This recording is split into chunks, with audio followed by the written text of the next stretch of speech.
Hey everybody, we are back with another My Collection video. Much like my previous two, this time I'm going to be going through my personal collection of a particular console. And during that time, I'm going to give you some of my thoughts on these particular games, the ones I've played, if I beat them, all that stuff. And also, maybe some of the experiences I had with them during that time. So it's not like a definitive review of these games or anything, it's really just me kind of going through my collection and reminiscing. And if you clicked on the video, you know what that console is, the Xbox 360. Xbox's most popular and successful Xbox to date. This was the golden era of the Xbox. I have a decent library of Xbox 360 games. Now the Xbox 360 is in particular hot commodity right now because Microsoft is about to close down the Xbox 360 digital store. So that means there's about to be quite a few games and DLC and just content for the Xbox 360 that will no longer be available unless it had a hard copy physical release. So now, all of a sudden, physical releases for the Xbox 360 are going through the roof. Sometime in August when they shut that store down, yes, prices are gonna go even higher. Will they stay there? Who knows? I think that many of them will, and some of the ones we'll talk about here will. Not every single game in my collection is like an extremely expensive game. I collect, not just to collect, but most of my collection that I have are things that I wanted. Not because they're valuable, not because someone else said that they're good, but because it's something I wanted to play. That is the vast majority of my collection. Now, yeah, there's some things that I got as a part of a lot buy or something like that. We're gonna run across a couple of those, I'm sure, but most of the games I have are because I specifically wanted that game. Let's jump into what you're here for, my collection of the Xbox 360. Here we go!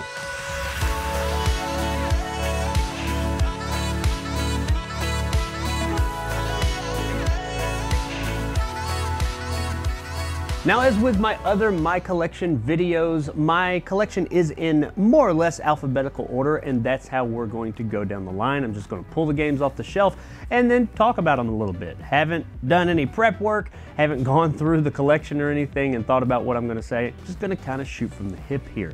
So our first game on the list is, in fact, a banger and one that many people consider to be a great game. Recently got a sequel. Haven't played the sequel yet, but I've heard pretty good things about it. But the first one is pretty universally acclaimed, and that would be Alan Wake. I haven't beaten this game, but I've played a fair amount of it, and I've seen someone beat it, and I don't mean like in a live stream. This is back before all that stuff. I watched a friend of mine play through the remainder of the game. That's how we did live streams back in the day, and this game's not really that old, but whatever. That's how we did it back then. We didn't watch strangers play, we watched our friends play. Alan Wake is a survival horror or psychological action thriller, according to the front of the box. I wouldn't say Resident Evil so much. The control scheme is much more like a traditional third-person action game. You're this writer, Alan Wake, you go to this little town, there's lots of psychological, I don't want to ruin anything because the story is the best part of it and discovering what's going on. It's very Stephen King in a lot of ways, and when you play it, you'll understand what I mean. Not necessarily the actual story, but some of the aspects about the story. That probably doesn't make sense if you haven't played it, but if you have played it, you know exactly what I mean. It uses a light mechanic where you use your flashlight, and that can weaken enemies, and then you use a gun or some other item to finish them off. That was a pretty neat mechanic. You got to get batteries and things like that. It's a bit of a collectathon in some places. You get, I think it was thermoses. It's got some pretty creepy moments. You're walking around woods and stuff in the dark at night, and you're going and just searching for clues to figure out what's going on in this town and with you yourself. And it's pretty cool. It has some very abstract, odd moments and parts of the story for sure that did, and I don't really hear people say this, and you may disagree with me, sorta pseudo reminded me of Silent Hill themes. Not like thematically like the game itself, but the story. I don't know, maybe you agree, maybe you don't. But Alan Wake, it's a really fun game. It's a really interesting game. It is unique. Especially with its flashlight mechanic, and its story is really deep and really well thought out. It's a Remedy game. If you don't know who Remedy is, they made, obviously, Alan Wake. They also made the Max Payne games back in the day, and they made that one game on the Xbox One that had the TV show attached to it. What was that? Quantum Break, I think. I actually enjoyed that game. and they recently made, of course, Alan Wake 2. They made something else I'm leaving out, but really good developer. It's a really pretty game, especially for this generation, and absolutely worth your time and checking out. It also was exclusive to the Xbox 360, only on Xbox 360. Remember when they used to do that kind of stuff? And it did eventually, I think recently, it's gotten a remaster that has come to other consoles and platforms.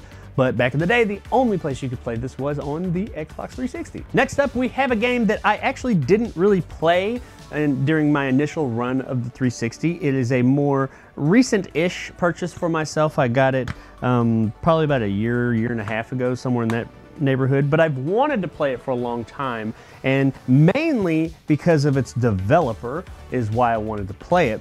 And this is developed by Obsidian Entertainment, and that would be Alpha Protocol. This is a Bethesda-ish style-ish RPG. It's a espionage RPG is what it says on the front of the box. It's Bethesda in that way of like how the game, not the gameplay, but the game itself is structured, and how you have conversations with people and things of that nature, and the upgrading of your character.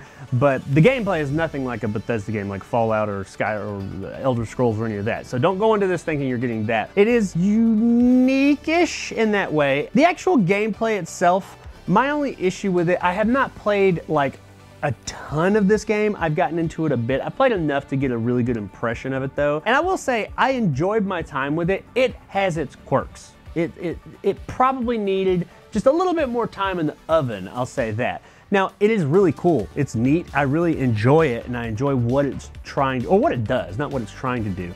I thought it was successful in that, but it tends to like throw a lot of different gameplay mechanics at you, and thus far at least, you don't necessarily always come back to all of them. It's a bit much.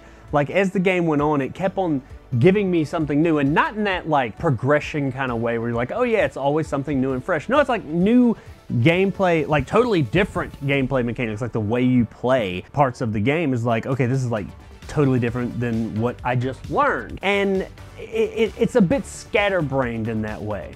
Now, I have heard that this game does have some issues technically and just like structurally and things like that. I came across a few of those, nothing major game breaking or anything, but overall, it is a really neat game. It's very ambitious. It seems like a game, and I think this was the case, that was a bit too ambitious for the size of the studio at the time. Obsidian now being owned by Microsoft, they could do Alpha Protocol 2 or whatever, and tons of money and resources and all that. Seems like they were a little outstripped for making such an ambitious game. And that's sad because there's a lot of greatness that I saw here. Now, I say sad, I'm not saying this is a bad game. What I played was very interesting. I am interested in playing more of this game. And the people that love Alpha Protocol love Alpha Protocol. And I hear more love for it than not. But either way, I don't really know what game I could liken it to. Now, I will say that the gameplay itself, like the look and everything, does come off a bit vanilla or very 7th gen, if you will. It does not, just from its looks, stand out from the crowd. If you're watching someone play Alpha Protocol, it's gonna look like, you're gonna instantly be like, that's a 7th gen game. I'm not necessarily talking about the quality of the graphics, but like the aesthetic, the way that it controls, just the feel of it, the general feel of the gameplay itself, looks and feels very 7th gen, like kill switch or kill dot switch, and those types of third-person over-the-shoulder action shooters. That's what it comes across as. It is more than that. It absolutely is. It has some deep RPG mechanics to it, but just the overall minute-to-minute gameplay can come across as a bit vanilla. But once again, I have not gotten all the way through this game, so especially the way that it throws new things at you, I'm sure that it's going to diversify itself a bit more from that genre. I think Alpha Protocol is worth checking out. It's not going for a ton of money right now, I don't believe, but this does strike me as a game, especially being Obsidian, an Obsidian game, that one day could possibly be on up there. I don't think it's sold like gangbusters, so it's not like a Call of Duty or something where there's tons of them out there and it's never gonna be worth anything. There is a chance that this could end up being worth something, and I definitely think it's worth at least looking into to see if it'd be something that you'd be interested in. So this next game is a game that I do hear about. I hear people talk about this game, or it comes up, or when it comes up, people be like, oh yeah, that game.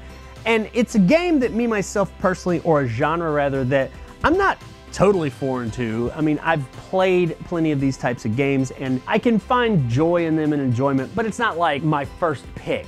It'll be something like, oh, if that one's got a particular mechanic or something that's neat, I'll give it a shot. But I've never really bought many of them, and it's a snowboarding game. And the snowboarding genre during that generation kind of piggybacked off of the skateboarding genre. Now, I did play some Tony Hawk Pro Skater games, and those were really fun. Snowboarding genre never really totally grabbed me. Played a few of them, SSX, things like that, but you know, didn't like love them, but I enjoyed like I'd rent them and things like that. I'd rent it and I'd have okay, that was fun, moving on. This one though is extremely unique. And while people, I'd say, are aware of it, I don't think everybody's aware of its intricacies, and that is what makes it so interesting. And without any further ado, I'm talking about Amped 3. You're either like, yeah, I've heard of that, or you're like, what? What, Amped? I think I've maybe heard of that. Okay, there's Amped 1 and 2, obviously, which are solid.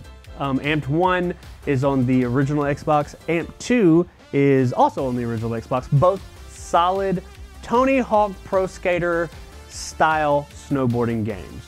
Good games. You know, if that's your thing, you're gonna enjoy those. Amped 3 it's in the name. It amps it up in every way. And this game is a joy to play. Let me explain why. Not just because of the gameplay. It's got solid gameplay. It's really fun and entertaining. It looks really good. Even by today's standards, it's still a pretty game. But what really sets this game apart is it's absolutely phenomenal, yet bonkers, just off the wall, insane presentation. The things that this game shows you and does are so random and out there that you can't help but be entertained. And it does integrate a lot of that into the actual game itself and make it fun. What am I talking about? I'm talking about like full motion video of like sock puppets putting on shows and stuff in between races that don't necessarily make much sense, like anime, like crazy, I can't even think of all of it, just crazy, insane stuff. I'm trying to see if it says it here. It says dazzling story, pleasurable, unpredictable, like you ate a gas station burrito.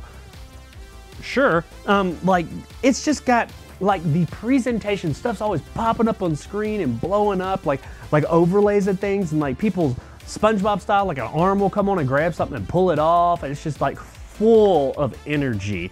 And you got to understand, I'm not like a snowboarding game aficionado or anything. I think, yeah, they're fine. I love this game. This game is so much fun, and it all is because, I mean, it's a good game, but all that insane fun that makes it stand out from the crowd is its presentation. If nothing else, just to sit there and experience the insanity of this game is worth your time. And the game does not, I'm sure it doesn't go for a lot right now. One day it might.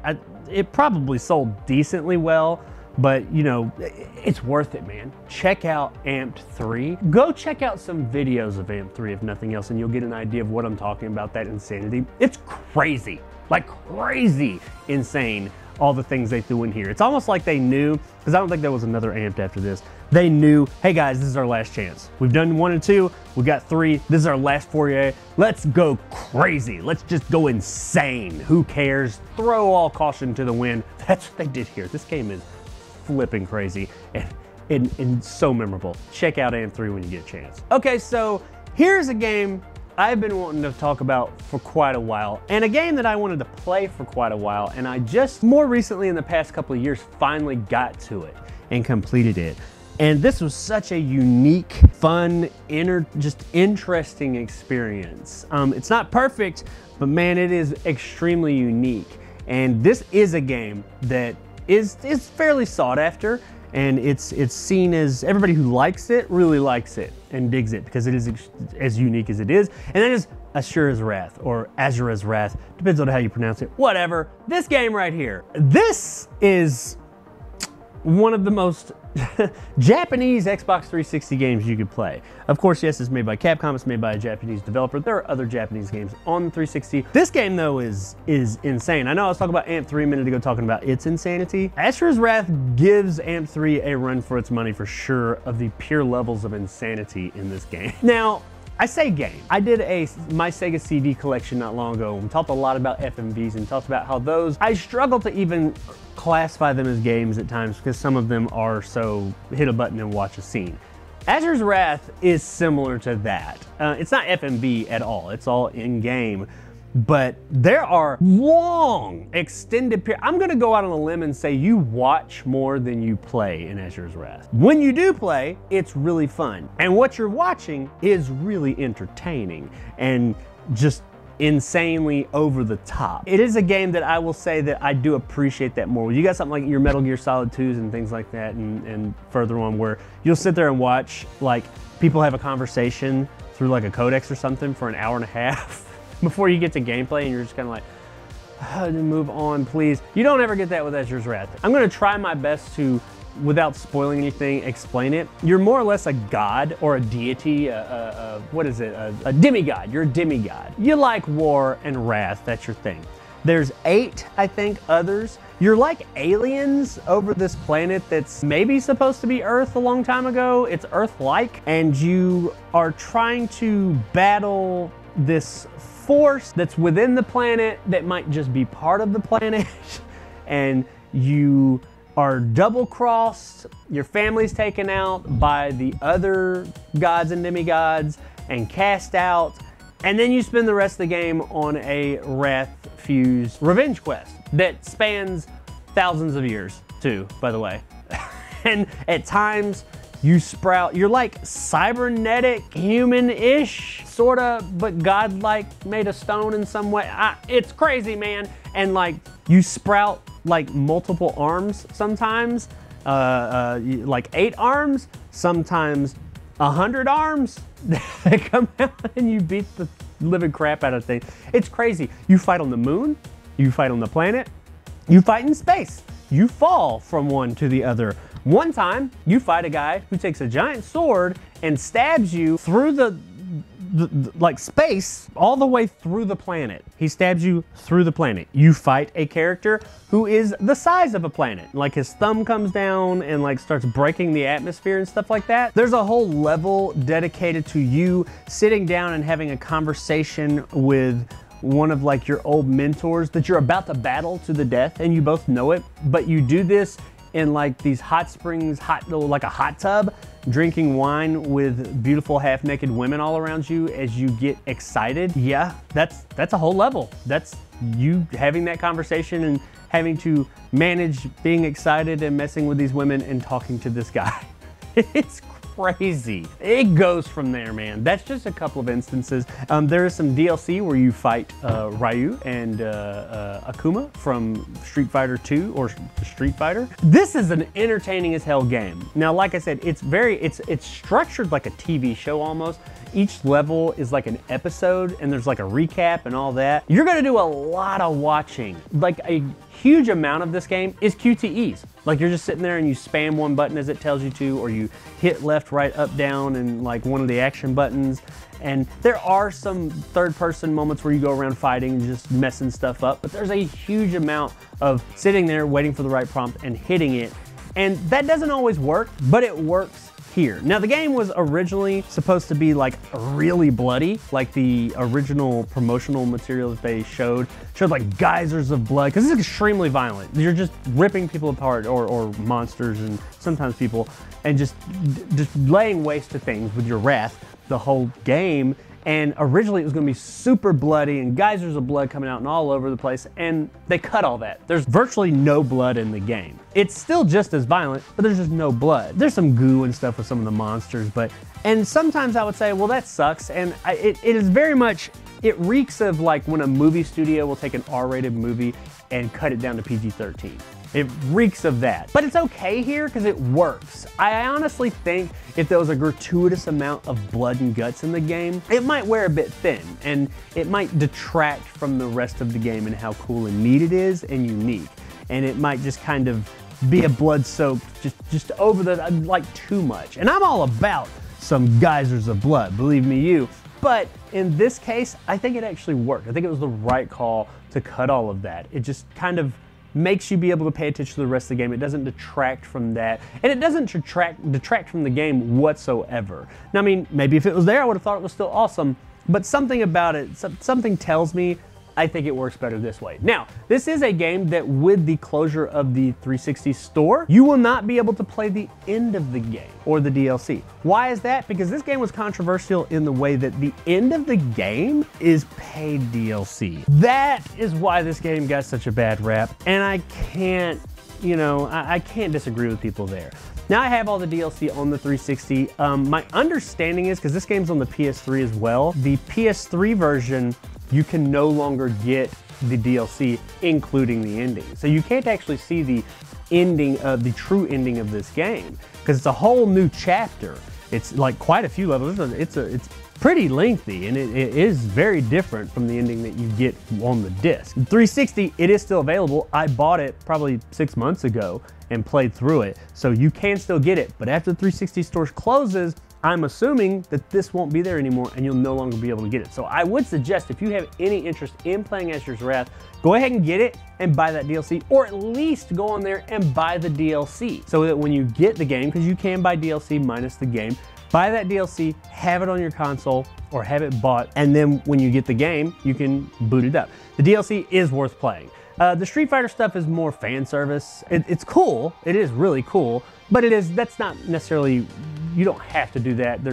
I think it's 3 DLC packs, 2 small ones, which are the Street Fighter ones, and then the big one. The big one is the one you definitely want. The Street Fighter ones, if you enjoy the game, you'll like them. They're really off the wall and crazy. It's like Street Fighter characters come through a dimension and he just stops and has fights with them and a little bit of a story blur, but they're not needed whatsoever. But the end chapter of the game, kind of needed. That was kind of BS on Capcom's behalf of releasing the game and then having that last chapter be DLC, paid DLC. But yeah, if you're wanting to play it, go ahead and act now as the recording of this before August, so that you can actually get that DLC and actually see the end of this absolutely insane, kooky, bonkers, yet very entertaining Asura's Wrath. Okay, so this will be a quick one because this was absolutely a lot buy, meaning I bought a lot of games on like eBay or a thrift store or something, and this just came as a package deal.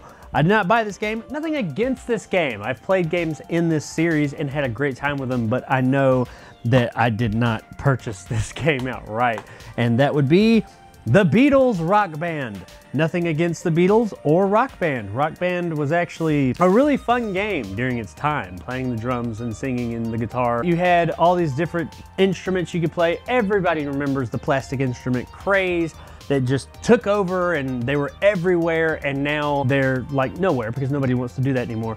They were really fun, and I would love to do that again, because I had a really good time playing these Rock Band titles and Guitar Hero titles with like a group of friends. That was a really unique, fun experience, and the Beatles version is just that. It's exactly what it says on the tin. It's Rock Band, which if you like Rock Band, you like this. If you like the Beatles, it's all Beatles music. I mean, I may have played this. I don't know if I specifically played this one back in the day. I enjoy the Beatles, but I'm not like the biggest Beatles fan.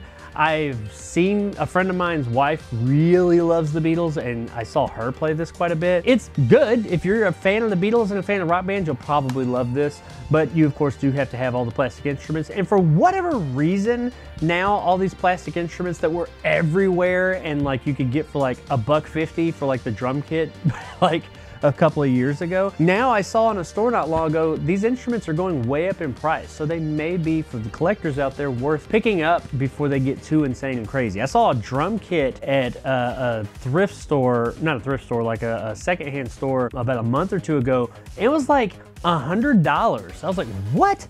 Are you crazy?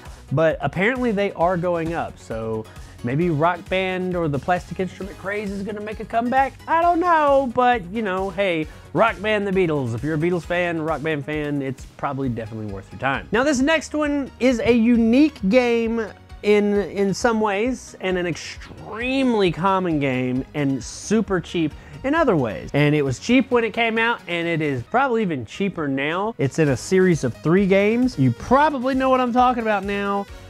Big Bumpin', one of the Burger King games. If you're not aware of what the Burger King games were, these were games, and interesting, you'll see here it says it includes Xbox 360 and original Xbox versions. I had this with my 360 games because the box art falls in line with the 360 box art, but this actually plays on both. That's an interesting thing. I think the Burger King games are the only games that natively do that without, you know, backwards compatibility or something. So that's pretty neat, I guess. But it was a trio of 3 games, Big Bumpin', Pocket Bike Racer, and Sneak King, the most well-known, which we're gonna get to those, that you could get at Burger King. And you had to buy a certain meal, one of their combos or something, and I believe it was for $4 extra, you got one of these games. And I remember going to Burger King, this would have been circa 2006, and specifically getting 4 of these meals, or 3 of these meals, so I could get all 4 games. This is not my original Big Bumpin'. I can see someone got this at GameStop for $2.99 at some point. I got this as a part of a lot, but I would have gotten it. And I know you're like, who's gonna buy it? I'm not gonna play this. I've played it before, there's not much to it. It's not a great game, it's fine. It's like essentially like a mobile game, like that level of just, and not even that deep, but it's really just for the history of it. That's why I wanted this game again. Now, one of the games in the series, at least one of them, I do have my original copy of, but this one is not because of that sticker right there. But yeah, Big Bumpin', it's not awful. It is what you would expect a $4 Burger King game to be. It's nothing more. It's probably better than you're expecting for a $4 Burger King game. It's not awful, but it's not great. It's just kind of there. It's more the novelty of it all. That's why I own this now. Is this worth getting?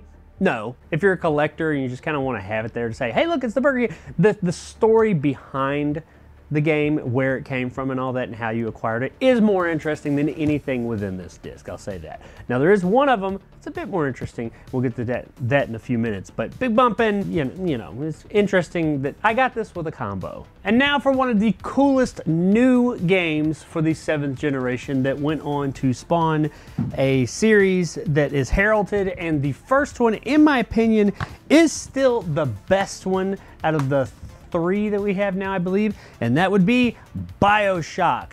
Bioshock was is such a cool experience, and it is so, it's unique.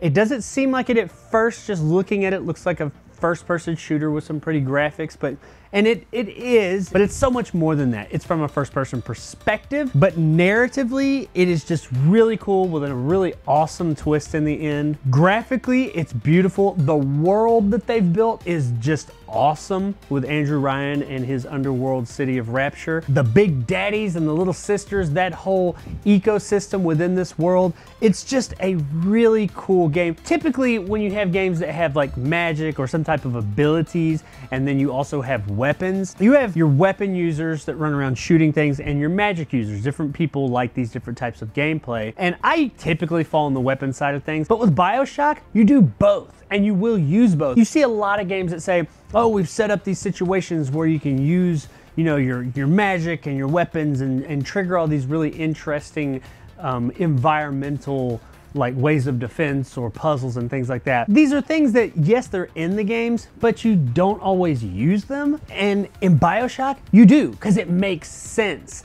Like somebody, an enemy's running at you and you have electrical like shock power, and there's a puddle of water, you can shoot the puddle and it'll electrocute them and stop them, either kill them or slow them down. This is something that we've seen things like that in other games, but it's not always as feasible. In Bioshock, it is, and it's become second nature, and it just works, and it feels so good and right. It doesn't feel like you're having to go out of your way to do it. It feels like it is part of the gameplay, and there's a lot of situations like that. Using the combination of your weapons along with your powers, like to loosen them up with the powers and then shoot them. This is a game where everybody, well, most people will end up playing that way because it just makes sense and works so fluidly.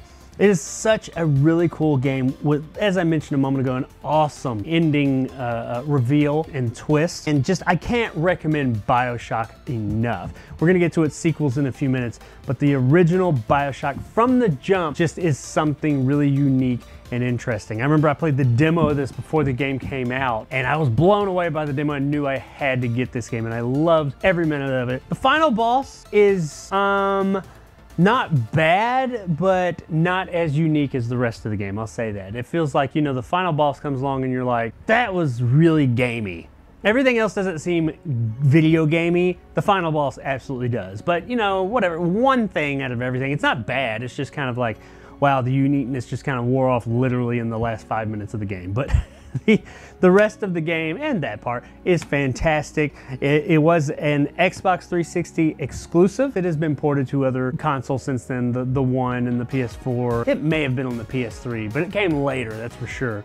This was a exclusive for quite a while on the Xbox 360. But yeah, Bioshock, absolutely check out Bioshock. It is awesome. And from Bioshock, we of course are going to go right into Bioshock 2. Now, Bioshock 2 was not as universally acclaimed and received as the first game. It is seen as a great game, and it is a really good game. Now, this is the only Bioshock game I haven't played through to completion. I played a decent amount of it, but I do have to admit, it's not quite as engaging as the first one. It's not bad by any means. I'm not saying that, so Bioshock 2 faithful, don't worry, not saying it's bad. But in comparison to the first game was so fresh, so original, didn't have any lulls whatsoever. This one, it's a little different. It is made by it's the same publisher. I believe a different team worked on this one.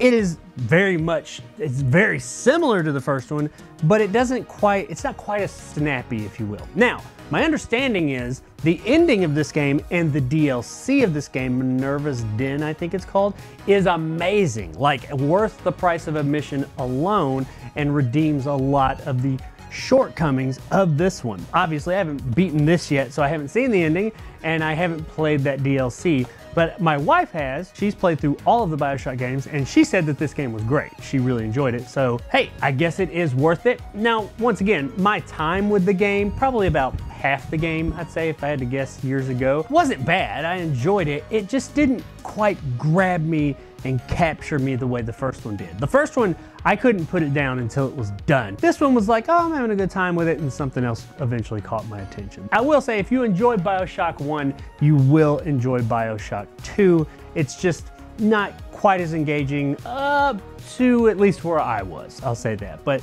definitely worth it, especially for what you can get it for now. I mean, apparently whenever I bought this, I bought it for $4.99. It's been a little while back. Looks like I bought it in 2020. So $4.99 back then. I'm sure it's not too much more now. This is a very common game. It's definitely worth $4.99 or in that price range, that single digit price range. So Bioshock 2, absolutely check it out when you get a chance. So I just noticed that I skipped 2 games. That's because they're on display in a different spot than the rest of my games. So we're gonna come back to those. They're special editions. And these are extremely common games, but on the flip side of that, extremely good games. So as far as how much they're worth, it's not much. The special editions are worth a bit more than the standalones, but not really a ton. And I'm talking about the first in this series would be Batman Arkham Asylum. This is the collector's edition.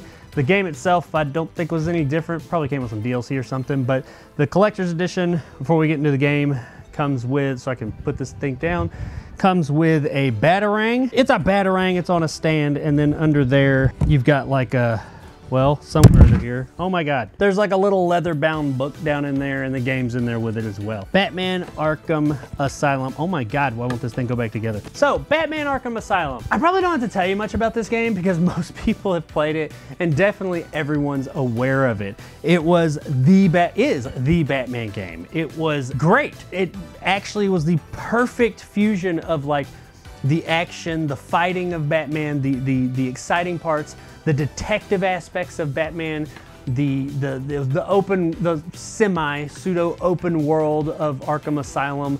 It was just fantastic all around. It piecemealed out to you new abilities as the game went on, but it never felt like too much. It didn't feel like they were like changing the gameplay, such as like with the Alpha Protocol or anything like that. It just seemed like it was adding to it. Very pseudo Metroidvania in that way, where there are places you can see that I want to get there, but maybe you need your grappling hook and you get that later on, or maybe there's a spot here, I want to get through this wall, but you have to wait till you get your explosive foam and stuff like that. It's Metroidvania in that way. The fighting is just perfect. It has a perfect combo system. You feel like a badass while you're doing it, jumping from person to person and just beating everybody up in the room. It's really, really fun. The parry systems in games for me are hit or miss. More miss than hit, honestly. They sometimes feel kind of out of place. They don't feel as fluid.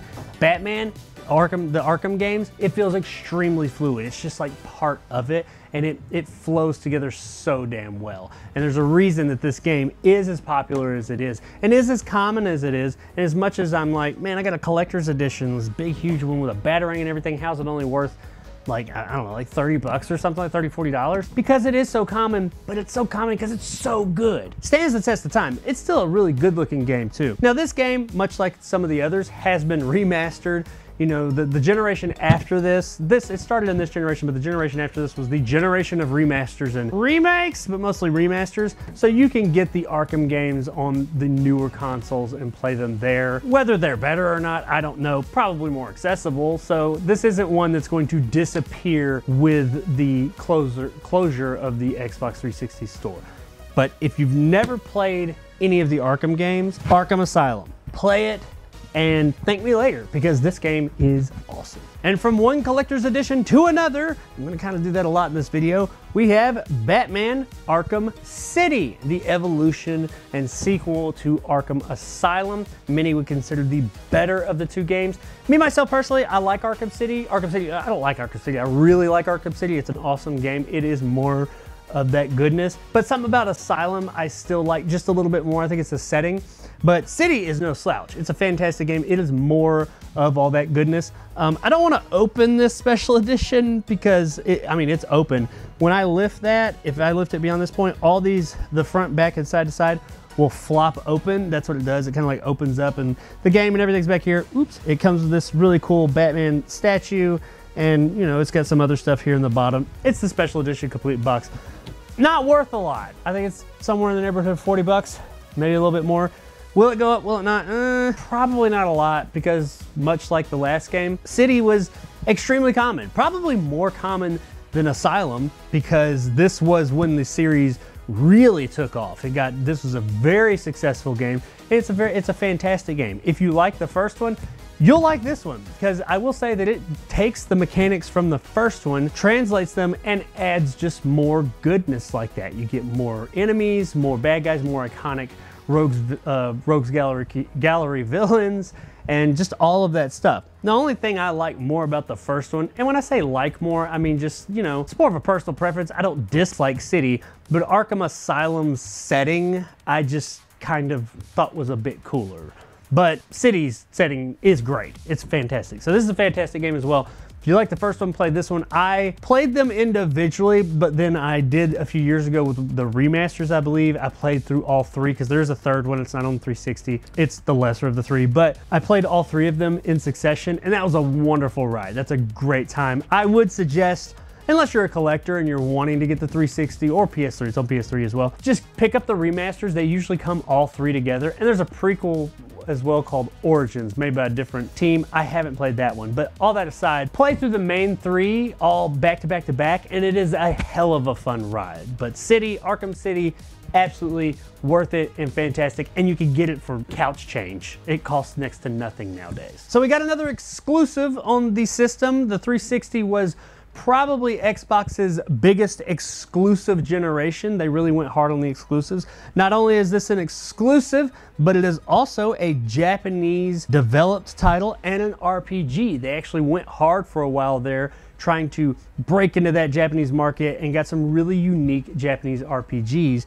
And this was, I think, it was one of the first ones they released. It was one of the more hyped ones, and it's a fairly well-known game and well-respected, and that would be Blue Dragon. Now this one is going up in value quite a bit, I will say that. It's not crazy expensive yet, but it is moving on up, and I think it will eventually get on up there, because while it was fairly hyped, it was hyped pretty well, and it's not hard to find.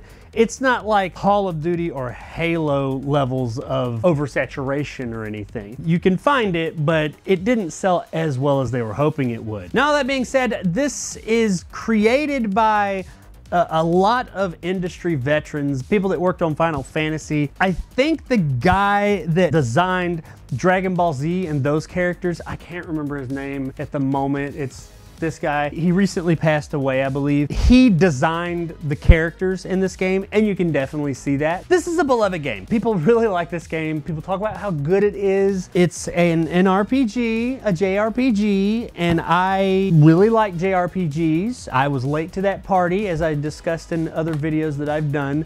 I didn't get into JRPGs until probably around circa 1999. I've never been able to get into this game. I want to though, because it has a really cool aesthetic. The graphics are really pretty and really great. It has a wonderful artistic design. I just can't, it doesn't grab me. I don't know why. And that may be because I haven't devoted enough time to it to give it that opportunity. Sometimes with these deeper, bigger RPGs, especially JRPGs, you gotta give them a little bit of time to grab you. And perhaps I just haven't given it that amount of time. I can't say I haven't put a ton of time into the game. And maybe that's what I need to do. I need to sit down with this one day and just really give it a few hours and give it that opportunity to sink its claws into me, if you will. I've tried it a few times when it first came out and then years later, and it just doesn't. I don't know why. It's not bad. It just doesn't grab a hold of me for some reason. You fight with like, your magic is your shadow, the dragon, like the main character's shadow is a blue dragon. And all your other characters have their shadows that they fight with, like when you go in your special moves and stuff like that, they're all through your shadow dragon and all that. It's a really interesting, cool game. Oh, I mean, it looks like a really interesting, cool game, and people love it. Like I said, I just can't. Say what you will. Go ahead in the comments section, tear me apart, but it just doesn't grab me for whatever reason. I'm gonna give it another shot though. I will give it at least one more honest college try. A lot of people like it, so I guess I'll recommend it on the fact that so many other people like it. I'm probably the one that's wrong, but me myself, I gotta say, it just hasn't grabbed me this yet. But Blue Dragon, I'm happy I have it in the collection. It's, you know, some history there being that part of that big JRPG push that Xbox tried back in the 7th generation. And now it's time for, in my opinion, one of the best damn games of the 7th generation. Not the best, but man, it's on up there, and it is a game I come back to repeatedly. It is a game that is, pound for pound, probably some of the most fun you will have with a video game, definitely out of that generation. And that would be Burnout Revenge. If you've not played Burnout Revenge, you are doing yourself a disservice. This is one of the purest fun games you will ever play. You don't have to be a driving fan to get excited and have a good time with this game.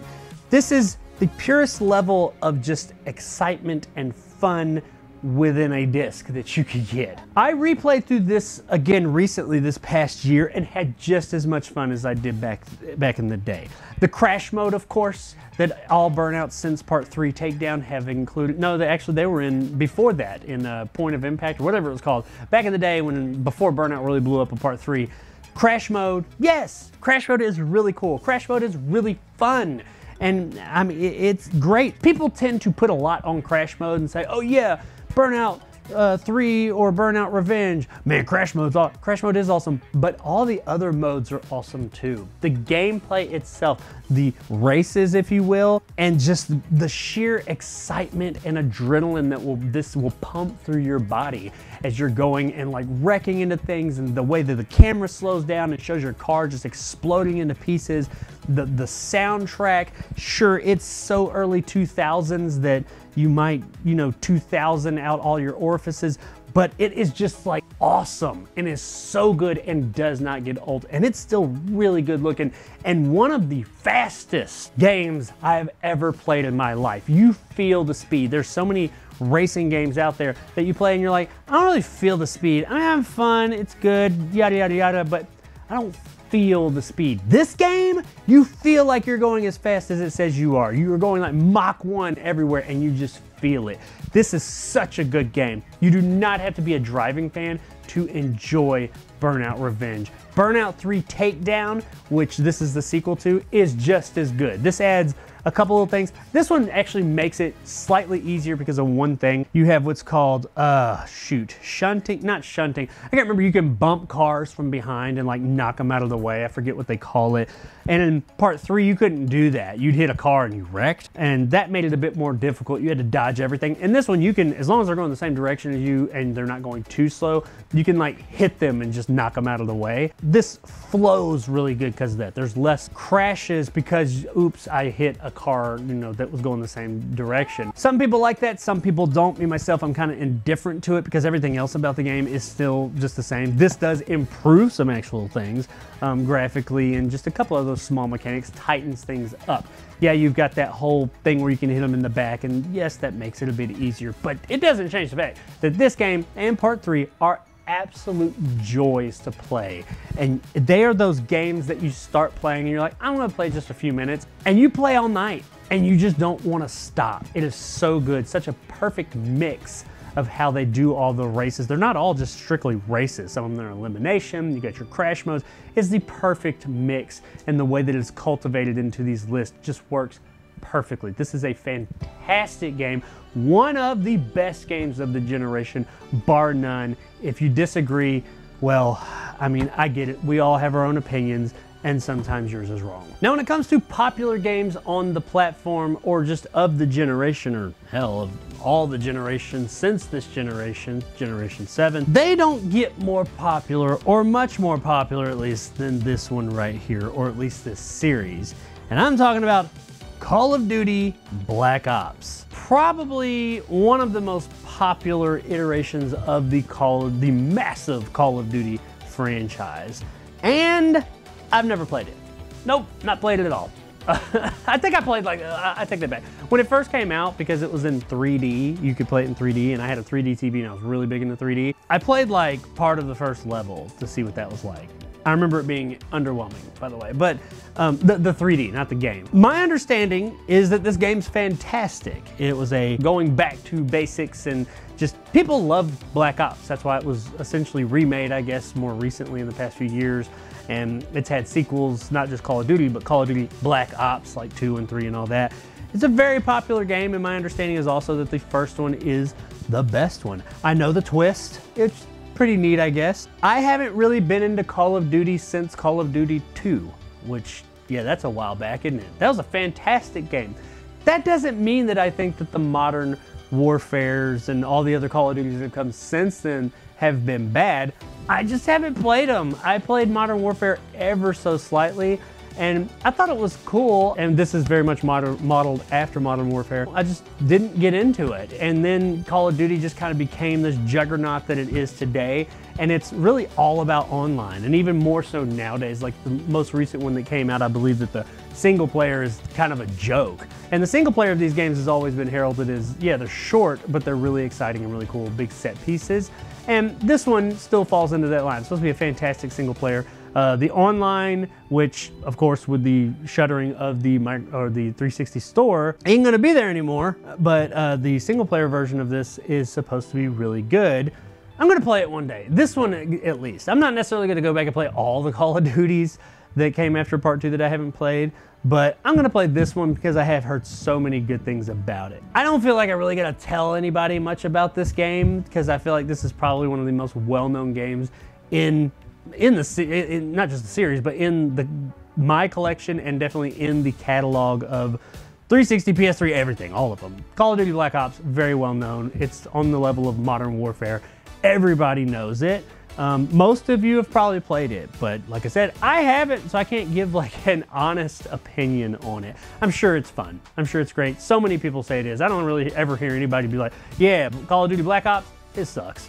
I mean, it might be like me, when I'm like, yeah, it's fine, it's not my thing, but you know, I don't really ever hear anybody say it sucks. So yeah, Black Ops. And you want to talk about dirt cheap? I mean, this game was just everywhere. You could get it for next to nothing now. So yeah, Call of Duty Black Ops, if you're looking just for some games for your system that are fun, this is probably a pretty good call here that it'll be fun. And for the only other physical Call of Duty game that I have would be Call of Duty World at War, which was the successor. I think this is the one that came out after 2. So I did play, there was a 3. Did 3 come out first or did this come out? Because this is kind of like an offshoot. This is Pacific Theater. I can't remember which one. They came out around the same time. Like I said, there is a 3. I played this one some. I played this one probably more than any of the other ones that came after it. It's good. It wasn't as enthralling as Call of Duty 2, in my opinion. I loved that game. I played through that one a lot. And not just multiplayer, but even like single player. World at War is more of that. It's modeled after Call of Duty 2. But it didn't grab me as much. It wasn't as interesting a setting, I don't think, from what I remember. I haven't played it in a long time. I think that this, and I could be wrong, but I think World at War is where Call of Duty Zombies started. I might be wrong there, but I'm pretty sure Zombies started with World at War. Correct me in the comments if I'm wrong. I'm sure you will. But I am 98% sure that this is the game that started the whole Call of Duty Zombie. Is it Treyarch? Is this Treyarch? Is it? Yeah, Treyarch. Treyarch are the ones that started it. So I'm 99% sure now that Call of Duty Zombies started with COD World at War. So World at War, it's solid. It's good from what I remember. I don't think I ever beat this game, but I played a fair amount of it. It was a good time if you enjoyed the World War II Call of Duty aspect of Call of Duty. So it's been a minute and it's time for another lot buy. So yeah, this is a game that I got in a lot. That doesn't mean it's a bad game. It just means I don't know anything about this game. I feel like I've seen the cover before, and that would be Carrier Command Gaea Mission. I think it's Gaea Mission. I don't know. No, I mean, looking at it, it looks like an RTS. I have literally never played this. I have not even popped this in my 360. I definitely I wouldn't have sought this out on my own. I would have gotten this in a lot. That is the only way I could think that I would have ended up with this game. I didn't even realize I had this game until I went and pulled it off the shelf. So I have no idea if it's a good game, if it's a bad game, a mediocre game. I mean, the graphics look pretty good. It looks like a futuristic Command and Conquer-esque RTS, if I had to guess. I'm not really sure. If you have any input on Carrier Command Gaea Mission, let me know in the comments below. It's made by Bohemia Interactive and Rising Star Games. I don't even know who the hell those are. But yeah, I don't even know if this is worth anything, really. It's $8.23. So yeah, heavy hitter here. That's not why I own it. I don't know why I bought it. I mean, I guess there's the offshoot chance. I don't see a price tag or anything that I saw it somewhere and it was like dirt cheap and that's why I got it. But I'm pretty sure this was a lot buy. But yeah, let us know in the comments below, is Carrier Command Gaea Mission any good? Because I honestly know, I probably know less about this game than any other game in my collection. So let me know about it. Carrier Command, any good? Now here's one that I do know about, and I did specifically seek out because I missed this iteration of this series or version of this series when it first came out, and I always wanted to give it a try, and that is Castlevania Lords of Shadow. Now this is the Lords of Shadow collection. It includes Castlevania Lords of Shadow and Castlevania Lords of Shadow 2, I believe it is, and also Castlevania something else. It includes the series, the 3D Castlevania games that came out during the 7th generation. I have not played a huge amount of this. I know that people have their issues with it, but overall I think people think that they're pretty cool games. The second one, I think off the top of my head, is not seen as good as the first one. I've not played the second one at all. I played a bit of the first one. I dabbled in it when I bought this collection because I do want to play it, just to kind of see if it worked and see if what it was all about. And I liked what I played. I mean, it was a third-person hack and slash, more or less. Very Ninja Gaiden, Dante's Inferno, all those games. Lots of those types of games came out in the 7th generation. What I played of it seemed pretty cool. It looked cool. I like the setting. I like the setting of Castlevania either way, and I think it lends itself well to a 3D space. And yeah, this is pretty cool. I mean, that's about all I got. It's made by Mercury Steam, and I'm pretty sure they made Metroid Prime. Am I right there? No, I am not right. That was Retro Studios. I don't know what the hell I was thinking. Mercury Steam, they've made something else. maybe this, I don't know, but they've made something that was popular. And anyway, Castlevania Lords of Shadow, the collection, I think it's pretty cool. I mean, it doesn't go for a ton of money. It's probably around the $30, maybe a little bit more mark. So, I mean, it's moving on up there. The Castlevania name is well known. This is a fairly common, I don't know about this version, this collection, but the Castlevania Lords of Shadow games weren't like uncommon. So just to get the individual games probably doesn't cost a lot. The collection version, though, is somewhere in the $30, $40 range. But yeah, probably worth it. What I played of it, I really did enjoy it. It seems like a solid game. What I hear about it, it's good. Anybody out there, which I'm sure there's plenty of you, that have more experience with the Lords of Shadow games, let me know in the comments. Let us know, do I just not know what I'm missing? Do I need to put everything else down right now and pick up Lords of Shadow and make that my next game series that I play through? Let me know. All right, Collectathon junkies, I got one for you. And this is one I really enjoy. Now, this series has a checkered past, if you will. Not really a past, checkered future from this one. This is the first in the series. And this was a big release for the Xbox. It was made in collaboration with, I can't remember which one of the main guys who started GTA and Grand Theft Auto. So it is similar in that way. It's an open world game. It's a collectathon from hell, but I love it, and that is Crackdown, the original Crackdown. This game, only on the Xbox, awesome. Awesome, awesome, awesome. You are like a augmented superhero agent person. You're an agent, but you have like superpowers that you augment throughout the game, and you beef up.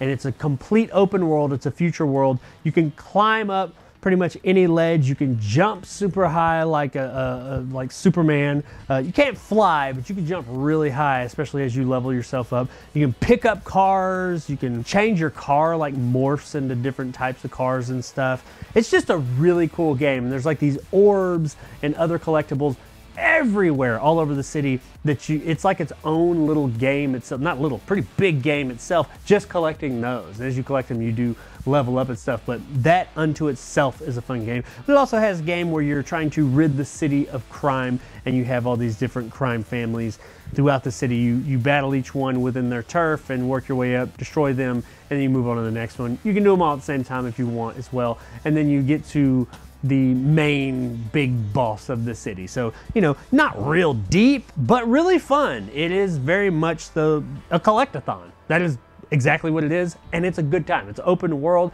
The gameplay feels really good. The superpowers are awesome. The dashing around, the jumping up. If you've played something like Saints Row 4, where you have the superpowers in that is very reminiscent of this. How Saints Row 4 did its superpowers, and that was really fun as well in an open world. Very much this had to have been the model for that aspect of Saints Row 4, which are, like I said, I really enjoy as well. But Crackdown, for those of you that are collectathon junkies, which I am, if it's done right, I am, this is absolutely it. You will spend hours upon hours upon hours just going around searching for those orbs and getting them and finding, you can like see them way up there and you're like, how do I get to that? And if you've ever played Crackdown, you absolutely climb the agency tower, the tallest tower in the building, get all the way, it is your duty to climb that thing all the way to the top, get to the very tip top of it, look down amongst the city, and do a free fall off of it and try and survive. You can survive. It's actually an achievement for it. There's a little pool down there. You gotta aim for it, but jump off of that. That's what everybody wants to do when they first start the game. They see that the big agency headquarters skyscraper, look up at it and go, I'm going up there. You might not be able to get there just yet, but I'm making it there. Like I said, it's an achievement. Crackdown, the first Crackdown. We're not going to talk about 2 and 3. They're not in the collection. So yeah, we're not going to talk about those. But the first Crackdown, regardless of what you've heard of the others, is fantastic. Speaking of fantastic, let's jump right into the next one, and that would be The Darkness. I adore this game. This is fantastic. Starbreeze, the makers of Chronicles of Riddick, Escape from Butcher Bay, a movie tie-in game that had absolutely no business being anywhere near as good as it was. This was their first game after that, first 360 game. Beautiful, wonderful world. Just it is a first person, much like Chronicles of Riddick was. It's a first person game, but it's not necessarily a first person shooter. You do have shooting in it, but it is more melee and power based, and it's done wonderfully. You have this thing called the Darkness. It's like these tentacles that come out of you with these two demon heads that talk, and I think they talk. Maybe you just hear them in your head. I can't remember. They're constantly warring with each other. You can use them to like grab people and tear them in half and eat their hearts to get your energy and stuff. You're a mob boss. Well, not a mob boss. I think you're like a mob enforcer, and you're double crossed by the mob, and now you're on a revenge quest because they did some nasty things to you. It's just, it works really well. The gunplay, the magic aspects, the melee, the level design, the story, all of it is really solid. It's an interesting game because it's got like really cool action and it's very cinematic in that way, but then it has moments where you can like go and just sit on the couch with your girlfriend and watch TV. Now on the TVs throughout the game, an interesting thing, there's lots of real movies and shows on there that you can literally sit there and watch the whole thing. I think To Kill a Mockingbird is one of them. You can sit there and watch the entire movie, like the full length, and like a bunch of like old Popeye cartoons and some other stuff that's out of copyright now, and that stuff is all 100% in its entirety in the game, and you can sit there and watch it. I think you get an achievement for sitting there for a while at least. But that's throughout the game. There is one spot where you actually sit down on the couch and watch TV, and you can decide how long you stay there. You can actually stay there the whole time. But all that aside, the gameplay itself is just really, really fun and unique. It's not just shooty, shooty, shooty, shooty, bang, bang. It actually adds some other things, lots of other things into it that make it a very unique experience. And the story is really entertaining and fun. It's pretty simple revenge quest, but hey, we all love a good revenge quest, and The Darkness is a fantastic revenge quest. And from one banger to another, Dead Space, the OG original Dead Space. Yeah! Haven't played it. One of the biggest games of the generation, definitely one of the most remembered games of the generation. Just recently got remade, a fantastic remake from what I understand. But yeah, the original Dead Space I never played. I've owned it for years, and I say I've never played it. I played some of it. I played a bit of the beginning, probably a few hours, but I never played through it the rest of the way. And that's not because it was bad, it's because, I don't know, something came up, something happened. There were so many games during the 360 generation, the 7th generation, so many fantastic games, new experiences, awesome, awesome games. I'm not surprised that I got pulled away by something else somehow, but I just never went back to Dead Space. And it's one of those games I always see, or I'll see somebody talking about, I'm like, oh yeah, Dead Space, I need to get it, I need to do that. I need to do that. Part 2 comes out. Oh yeah, I need to do part 1. 3 comes out. I need to do part 2 and part 1. You know, the remake, I need to do, yeah, it's always, I need to get back to that, and I never do.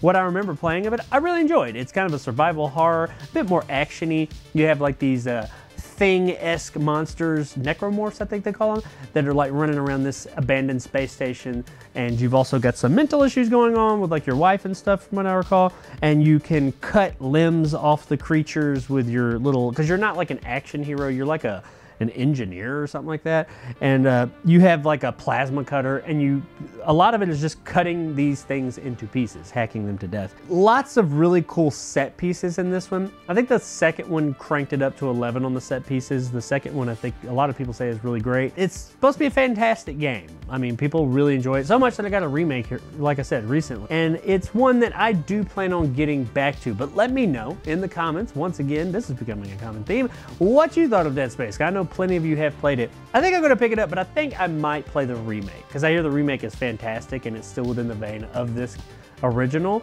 So I might try that one out or play it. Might play this one a little bit, but I'll probably play from beginning to end the remake. I don't know. We'll see. But let me know your thoughts on Dead Space. I'm going to go ahead and recommend it because I've heard so many great things about it that I'm sure it is great. I have played enough of it to say that I think that what I played was really entertaining and solid. I want to play more. So yeah, Dead Space, not a bad pick if you're looking for some solid games on your new 360. And for another game that I haven't played, but I'm a bit more familiar with on the console, Devil May Cry 4.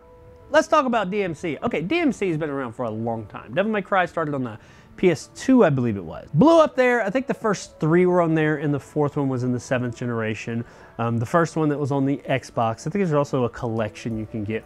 I wasn't into DMC. I wasn't into DMC when I bought this game. I actually got this game at a Hollywood Video closing when they were going out of business and they just had lots of games. It was one of the ones there. It was super cheap, so I grabbed it. It was complete in box as well, which you didn't get that a lot at video stores.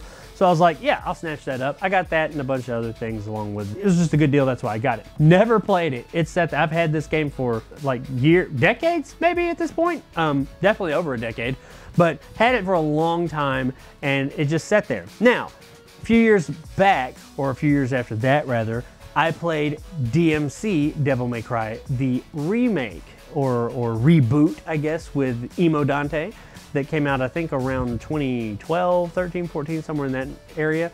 And I loved it. Yeah, stop before you start going down to that comment section to talk about how much I suck because I liked DMC. You just stop it right now, because to each his own. I really liked DMC. I loved it. That was my gateway into other Devil May Cries. And since then, I have picked up the original Devil May Cry and played through that. I have the second one and the third one and this one. I've played a bit of the second one, a bit of the third one. I still have not played this one at all. And I played some of the fifth one. But yeah, that was kind of my gateway into Devil May Cry. I really enjoy Devil May Cry now. I just never really gave it a chance back in the day. Nothing against it. Other things I was playing. But yeah, DMC, I loved that game and it got me into these others. I know some of the Devil May Cries are not seen as good as the others. I think 3 is seen as like way too hard, like over the top, which I'm sure some people love that, but something about it's not right. I don't know about 4, whether 4 is considered to be good or not. Have no idea. So I'm sure it's not bad. I haven't heard that it's like a POS or anything, but let me know about Devil May Cry 4. Have you played this? What do you think? And I promise, well, maybe not the last game in this collection that I'm gonna say I don't know jack crap about, this is gonna be the last one for a little bit. I think. I've played most of these games, I promise. Now, to make good on that claim that I have played a lot of the games on this list, here's a game that I played the ever-living dog crap out of, The Elder Scrolls IV: Oblivion. Yes, yes, yes, this game is awesome. Now, many of you may not be familiar with Oblivion, and some of you probably are, but you are definitely familiar with Skyrim because everybody and their mama owns at least 2 copies of that. It's kind of mandatory at this point. Oblivion is the game that came before Skyrim. And if you're comfortable with Skyrim, you'll be comfortable with Oblivion. Oblivion, though, in my opinion, and this is the Game of the Year edition, it has all the DLC, while Skyrim was a bit more refined and it dumbed down, if you will, some of the RPG mechanics. Not totally, not Fallout 4 levels, but it's not quite as hardcore in some of its menu system and stuff like that as Oblivion was. Oblivion's story is, in my opinion, just better and overall more interesting and better executed. And some of its characters and things like that, it's still that same open world. The world itself is very familiar to you if you're familiar with something like Skyrim. It's a different part of the world. It's Cyrodiil, I think it's Cyrodiil. Is it called Cyrodiil? It's like the capital of the Elder Scrolls universe. It's very familiar for my Skyrim players out there, but it is a little bit more hardcore than Skyrim was. Not quite as refined. It's got a little bit of that jank, but not bad jank, not game breaking. And overall, it doesn't look quite as good. It's still a good looking game, but not as good as Skyrim. It's an older game than that. But I do think it's a bit of a better game. I got more out of Oblivion. I have overall better memories with Oblivion, mainly because of its story. That's the biggest difference between them, is its story is much more involved. And the DLC for Oblivion was epic. Just friggin' awesome. Also, something cool that Oblivion did is, in the name Oblivion, you go through hell gates throughout the game. That's what it's about, is shutting down all these hell gates that are opening up all over Cyrodiil. They're Oblivion gates, that's what they call them. You walk through and you're transported to this other area that's essentially hell. And that's a really cool part of it. It's a little bit of a different, in the middle of the game, it breaks it up and takes you to a totally new locale where everything's like red. And it's like absolutely a totally different place. You can't get to it without going through one of these gates. So every time you go in there, there's a bit of a unique experience in that, right? And I just really loved this game. If you like Skyrim, you will like Oblivion. Now, once again, it's not quite as refined. It's not as pretty, but it's still a good looking game. This came out at the beginning of the generation. Skyrim came out a bit closer to the end of the generation in 2011. You know, they're sitting there both at the beginning and end of the generation, which is funny because they're also releasing Fallout games, and we haven't had an Elder Scrolls game since Skyrim. This is probably a better conversation for the next game, but whatever, I digress. And they're blaming the fact that they have to work on Fallout and then this, and now of course Starfield. That's why it's been, what, 15 years? Damn near 15 years now since we've had that, and they're saying it could be like another 5 or 6 until we get another one. By the time we get another Elder Scrolls game, it would have been 20 years, give or take. They were making these games then, and in the same generation, we got 2. So what's taking so long now? I don't know. All I do know is Oblivion is awesome. If you like the Elder Scrolls and you've never played Oblivion, go back and check it out. This is on the PS3 also, and that version is just as good. It's good. Actually, I think it comes with, the regular version comes with some of its DLC as well because it came out later. This was originally an exclusive for the Xbox because the PS3 wasn't out yet. If you like Elder Scrolls, you will like Oblivion. I don't think there's been any remakes of it or remasters or anything, but you can get it on everything, and it is absolutely worth checking out. In my opinion, story-wise at least, it is the superior of the two. And from Elder Scrolls 4 to Elder Scrolls 5, the one that everybody knows, as I mentioned, you already own this. I don't even know why I'm going to talk about it, but we're going to because it's in the collection. The Elder Scrolls 5 Skyrim. This is the special edition or the epic edition, whatever it is. It came with a big dragon, which is actually up there. I don't think you can see it here. I'll throw up some B-roll. And I do have the complete in-box version of this game. The box itself is folded up in another room. And this version of the game is worth somewhere in the neighborhood of about $150 as of this recording. So this one is actually worth a fair amount. It comes with a few extra bells and whistles, and I see like a map, cloth thing and all that in there. I don't know, it's pretty cool. Regardless of what version you get, awesome game, man. Really awesome. They did simplify some of the more intricate RPG mechanics, and I've seen that through the Elder Scrolls since Morrowind. Morrowind was super PC hardcore, and then Oblivion came about and it streamlined some things, and then Skyrim came about and streamlined some more things. So it is the most streamlined Elder Scrolls thus far, and I do think, honestly, that is one of the reasons it was so popular, because they finally hit that perfect mix where old school RPG players could still enjoy it and not feel like it was totally dumbed down. A little bit, yeah, but not totally. And more casual players can enjoy it because it doesn't feel like it's so much that they can't get into it. Skyrim is fantastic. It is a very accessible game. While I said I think Oblivion is a better game, I will say that Skyrim is a more accessible game. This game is easier to get into,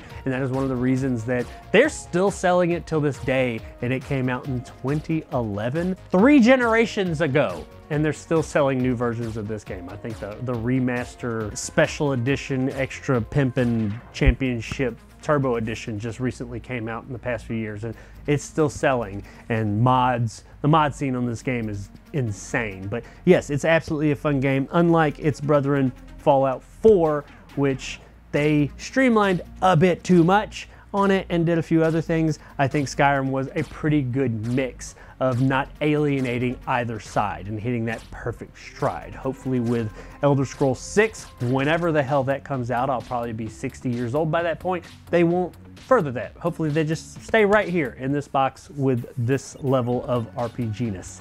We'll see, but until then, I don't have to tell you to play it because chances are you've already played it. But if you are the 1 or 2 people out there in this world that have not played Skyrim, check it out. This is a fantastic game. Side note, doesn't have to do with the 360, more of a PC, and I think PlayStation does it. There's a VR version of this game, and while by VR standards it's a little antiquated at this point, still really damn fun. Bethesda games in VR are fantastic. Once again, they're older, and some of the mechanics are a little bit more antiquated to what VR users are used to nowadays, but still, it's the entire friggin' game in VR. Not this version, has nothing to do with 360 because no VR there, but if you like Elder Scrolls and you have VR, check out Elder Scrolls VR, it's a pretty good time. And regular Skyrim too, yeah, check that out. So now we got a game that did not review so hot, and actually a lot of people was saying wasn't good. I remember when it came out and how it was being reviewed as just kind of mediocre. I don't think people were necessarily saying it was terrible. They were just saying it wasn't really worth your time. It was kind of mediocre. It is an RPG, a JRPG in fact, and I decided back in the day, well, I'm gonna give it a shot. At this point, I would consider myself still fairly new to JRPGs because, like I said, I really was introduced to them, or at least allowed them into my life, around 1999 with the Dreamcast. That's when I really started to get into JRPGs. Yes, I was late to the party, I know. So I wanted to give this one a shot, and I did. And I don't know if it was because of low expectations or if it's just not as bad as everybody says, but I had a really good time with this game, and that is Enchanted Arms, only on the Xbox 360. Until it came to the PS3. But when it first came out, it was an exclusive to the Xbox 360. This is a From Software game. For those of you that aren't aware, you probably heard that name. From Software makes these Souls games, and that's their bread and butter now, of having those super hard Souls-like games. Dark Souls, Demon Souls, Bloodborne, Elden Ring, you know, that's the most popular one. Enchanted Arms is not a hard game. It is a traditional RPG. The overworld sections are more of a 3D and much more graphically intensive than what we're used to with some of those older JRPGs. It's a pretty game. I don't think it's mediocre. A lot of people said it was. It has its issues. There's some parts that I'm like, that could have been a little better, but never was it anything so bad that it turned me off. I actually had a really good time with this game. This was an interesting experience for me when I played it back in 2007-ish, 6-ish, whenever it came out. I kept waiting for the bad part. I kept waiting for that mediocrity to happen. And admittedly, while, like I said, it has some, there's a bit of mediocrity here or there. And the voice acting in the script is kind of hokey, especially I think the main character or one of your companions, I can't remember, they are pretty grating. But beyond that, I had a good time with this game. Once again, could have been low expectations and then being hit with something that was higher than expected. But I thought this was a pretty good time. I mean, is it JRPG of the year, of any time? No, it's not. But it is a solid, entertaining experience where you have golems. If I remember, your arm has something to do with them, and you can channel like these creatures to come up and all that. That's your superpowers in the game. It was a good time. I liked it. It's a pretty game. From Software is known for making really good looking games, and they did that here too. This is a really pretty looking JRPG, and I would say, because it costs next to nothing, nobody's playing this game.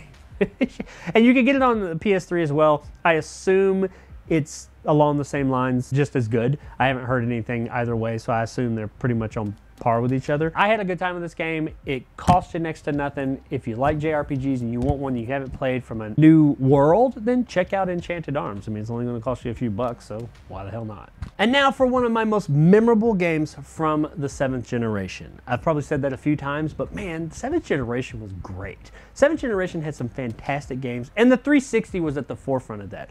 I'm not talking smack about the PS3. I'm not getting into all that PS3 or PlayStation, Xbox crap. The Xbox 360 had some bangers, man, like a lot of them. It was a fantastic console, and this is one of them. This is also on the PS3 as well, by the way, and I have talked about it in another video, and I'm going to gush just about as much here. This is a game that has stuck with me since. I went back and recently played it for another video, and it's still just as good, and it reinvigorated me and made me want to replay the entire thing again. It's fantastic. It's wonderful. It is Enslaved: Odyssey to the West. This game is so underappreciated, and so many people are not even aware of it, and it's a crime against humanity. This game is fantastic. It's from Ninja Theory.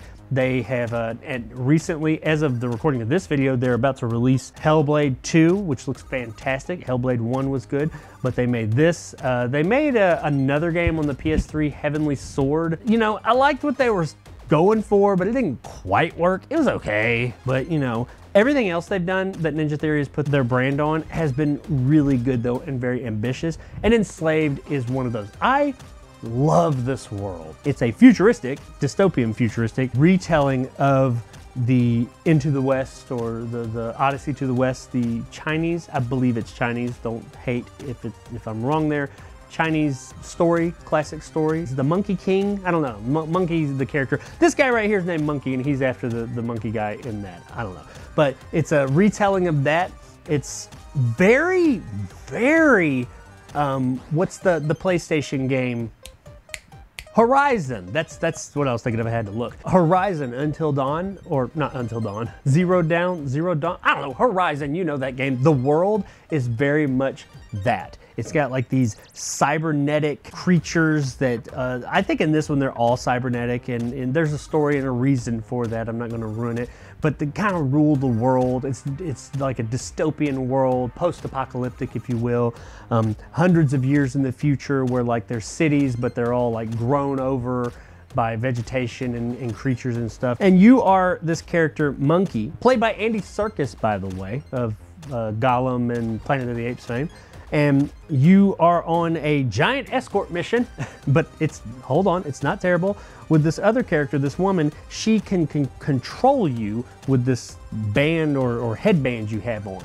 And she needs to get somewhere, not gonna ruin that, and she needs your help getting there because she needs help. She's not very strong, she's very vulnerable. So you help her to get to this place, and on the way, you find out more about yourself, you find out more about the world, and ultimately you find out what happened. Why is the world the way that it is? And it's just a fantastic game. Very cinematic, but not at the expense of the gameplay. It's a very cinematic feeling game, but the rest of the actual gameplay does not feel like a walking simulator, which you get out of a lot of games nowadays. These cinematic games we have nowadays, it's almost like the gameplay is second fiddle to the cinematic and storytelling side of things. Not so much here, it's both. The gameplay is very fun. The combat is really cool. It skirts the line of it being really close to something like Arkham City and Arkham Asylum and Arkham City. It's just very fluid. You fight as Monkey, you've got like this bow staff kind of thing and all that, and you traverse the environment. He can climb up on things because his name's Monkey, and just the set pieces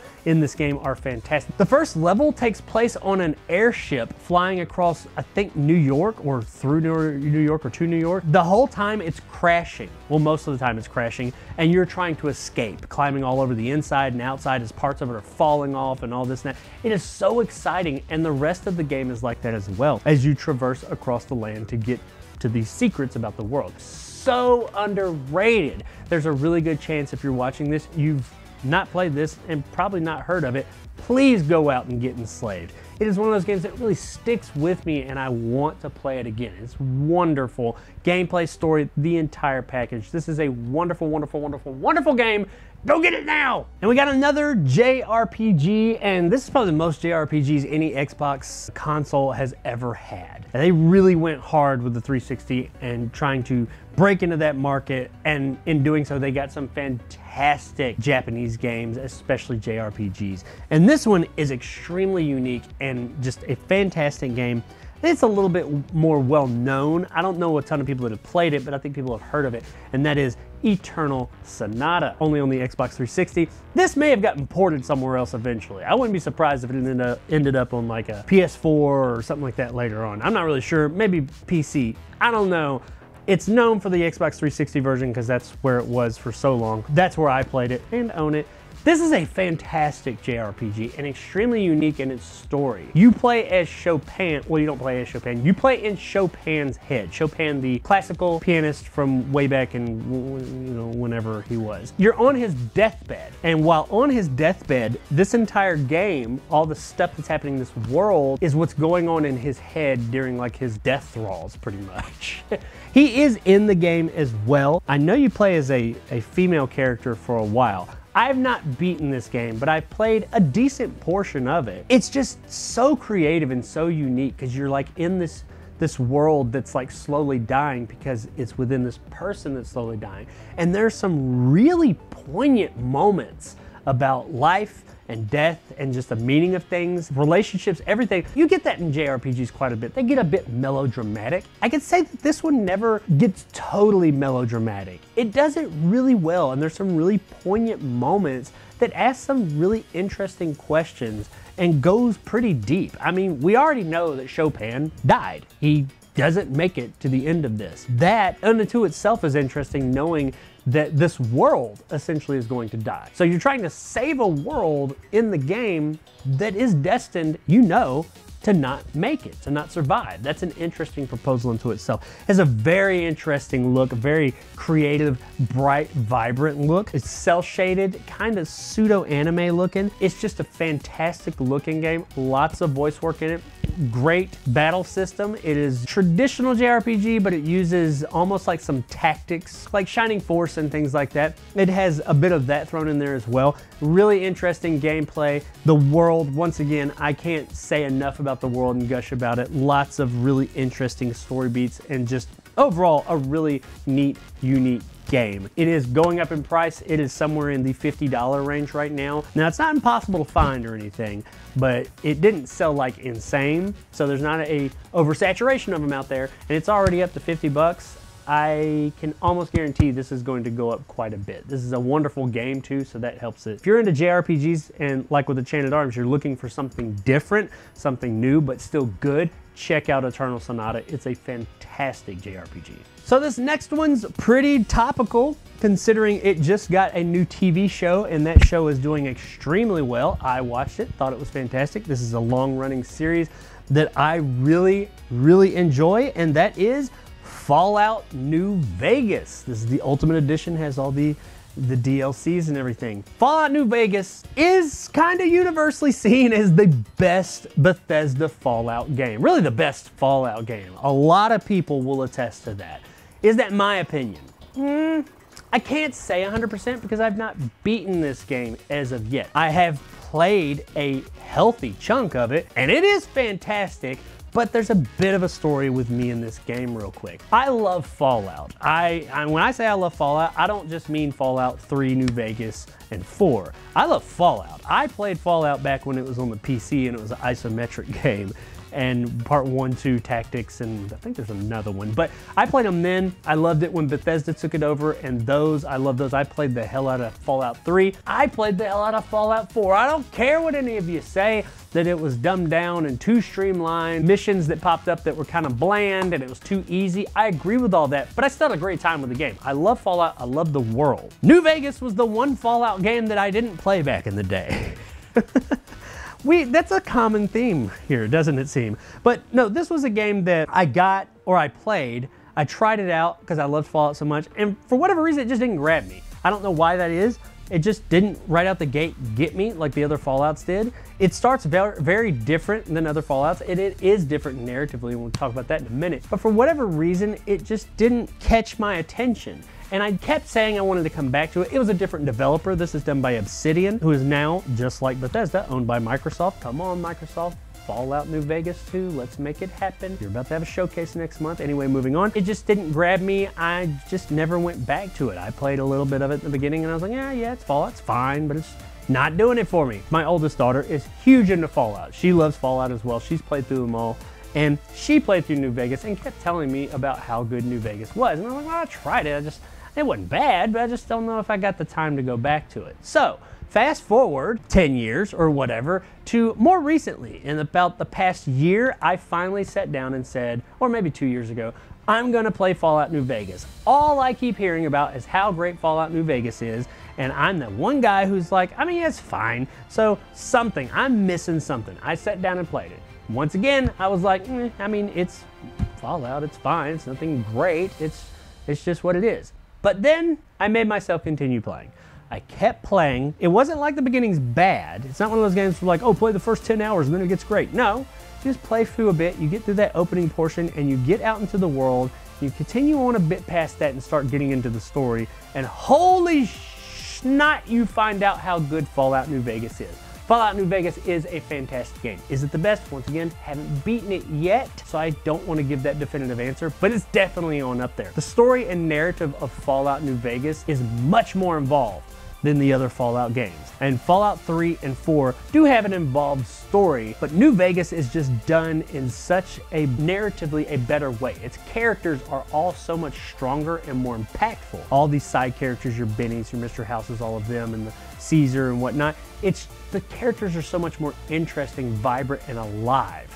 And the world itself is just fun as hell once you get out into it. And then the game is not a cakewalk. It's very much more like Fallout 3 in that way, to to where you're gonna have to try it, you're gonna die sometimes. But even more so, it's more difficult than Fallout 3. Now the game's not difficult per se, it just, if you're not ready to go to a certain part of the world, it's gonna let you know real damn quick. Now Fallout 4, which I would say is probably the most popular as far as like how many people have played it, Fallout out there, however it is the most divisive Fallout, I would say that it's an easier game than any of the other Fallouts. They tried to do that Skyrim thing where they streamlined things so much to get that casual audience. And they were successful in that, however in doing so, they kind of dumbed it down just a bit too much. And in the difficulty with Fallout 4, that was one of the complaints I had. You get to a point fairly early on where you can decimate everything and nothing can hold you back. And while the gunplay in Fallout 4 was superior to all the other Fallouts in the series, the challenge isn't there. So it's like, oh, okay, yeah, this gunplay's more fun, but there's not any challenge to have with it. This one, the challenge is there, baby. And whenever you walk into a situation, you gotta get ready. It's like The Witcher. You gotta sit down and start taking potions and stuff, or the chems and all that, and get prepared to come in because you might get your ass kicked. And that's one of the things I really enjoy about this game. It is a challenge. It's fun. It's not impossible. It's not like, I wouldn't even call it hard. It's just a challenge. And that's something that Fallout has been missing for a little while, and it is retained here. That on top of the fantastic story, the setting, and everything else, yes, Fallout New Vegas is a fantastic game, and I really kick myself in the head every so often for taking so long to get into this absolutely awesome game. Fallout New Vegas, if you're a Fallout fan, if you're a Bethesda fan, if you like those types of games, New Vegas is the one, check it out. But like I said, if it didn't grab you right away, give it just a little bit because it'll grab you real quick. So this is a funny one. This is one that I'm sure some people have heard of or maybe at least seen, probably not heard of, but I bet a lot of you haven't played. And I'd like to say this is a lot buy, but it's not. I actually purchased this game, and that is our first Connect title, Fantastic Pets. Okay, I'm a dad, all right? I got kids, and at that point, all girls. I have a lot of girls, all right? And they like stuff like this. I couldn't tell you the first thing about this game. It looks like some type of Connect version of Nintendogs or something, and that's pretty much what it probably is. You play with some animals, you brush them, looks like you can make some mutant horse, dragon, cat things. I don't know. Maybe you do some gene splicing here. Make some fantastic pets. It's a Connect game. It's I'm pretty sure this is it says it requires Connect, so this is a total Connect game. I'm not gonna get into the Connect right now. We're gonna do that closer to the end with hardware. Whether this game works good or not on Connect, I have no idea because I never played it. This is one of those ones I was like, this one's all you guys. It's a game. It honestly looks brand new. It looks like it's hardly been touched. So they probably didn't play it that much. If I had to guess, quite honestly, it's probably not good.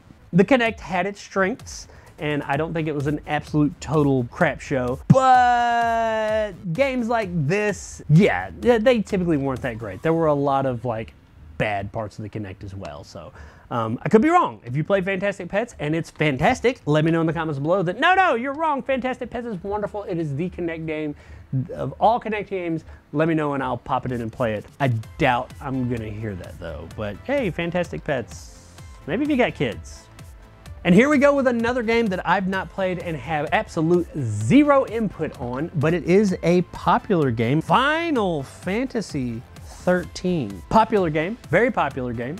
I know absolutely nothing about it. Why? Because I'm not really big into Final Fantasy. Stop it! Wait, don't you start typing yet. And stop being mean. You're thinking evil thoughts. No, I've never been a big Final Fantasy fan. Let's go ahead and get all the insults out of the way. Final Fantasy 7, don't like it. Just don't like it, never did. Say what you will, but don't stop watching because I can explain. I don't have anything necessarily against Final Fantasy. 7 being the most popular one, just didn't do it for me. And none of the other ones, I just really haven't given them a chance, I'm not gonna lie. I own a couple of Final Fantasy titles over the course of all my systems. I've tried out a few of them. I tried Final Fantasy 7 again a few years ago. I know we're talking about 13, we're getting there. It was fine. I didn't think it was as bad. I kind of disliked it for a long time. Now I was kind of like, it was fine. And I have tried the remake. I do like the remake. I'm in the middle of that and playing it over time. I have really enjoyed remake, I will say that. Remake's been pretty cool. All the X2s and 13s and 12s and some are online, some aren't, I don't know. But I own 13. I would have gotten this in a lot. I wouldn't have been opposed to getting this game and just having it in the collection, because one day I hope to get to some of these Final Fantasy games. But I have no idea if Final Fantasy 13 is any good. I think Final Fantasy 13 is the one that has a part 2, Final Fantasy 13 2, which is really odd, but whatever. I think that exists. I don't know. You let me know. I think Final Fantasy as a whole is a pretty solid, at least for its fan base, a solid series. So usually when one comes out, while some are better than others, I don't think there's ever or rarely a bad Final Fantasy. So I'm sure that this is worth it if you're a fan of Final Fantasy. I just couldn't tell you where it sits in the ranking as far as Final Fantasy games go, if it's any good. It looks pretty, I'll say that. The back of the box, the pictures, they look really nice. I would like to give this a shot one day, but thus far, I have never played one single bit of this game. I will say one thing about it that I noticed just a moment ago when I was looking at the discs. It does one thing I hate. It apparently is 3 discs long, and it doesn't have like the little swinging door.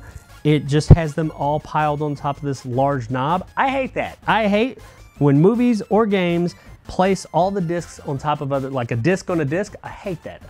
Something needs to be there to separate it. I hate it. I feel like it's gonna get scratched. That's a side note, doesn't really have anything to do with Final Fantasy, but you know what? This box did it. But yeah, Final Fantasy, is it great? Is it not? Let us know. Yeah, I'll get to it one day and at least give it a shot. Now here's a divisive one. Well, not really. This is just kind of seen as bad. But I'm gonna say divisive, and I'll tell you why in a minute. Let's jump right into it. It's a party game. I think it's the only party game on the system that I own. Fuzion Frenzy 2. Fuzion Frenzy, the original on the original Xbox, has had a resurgence over the years. When it first came out, it was seen as kind of a Mario Party ripoff, because it was. That's not a bad thing per se, it just is what it is.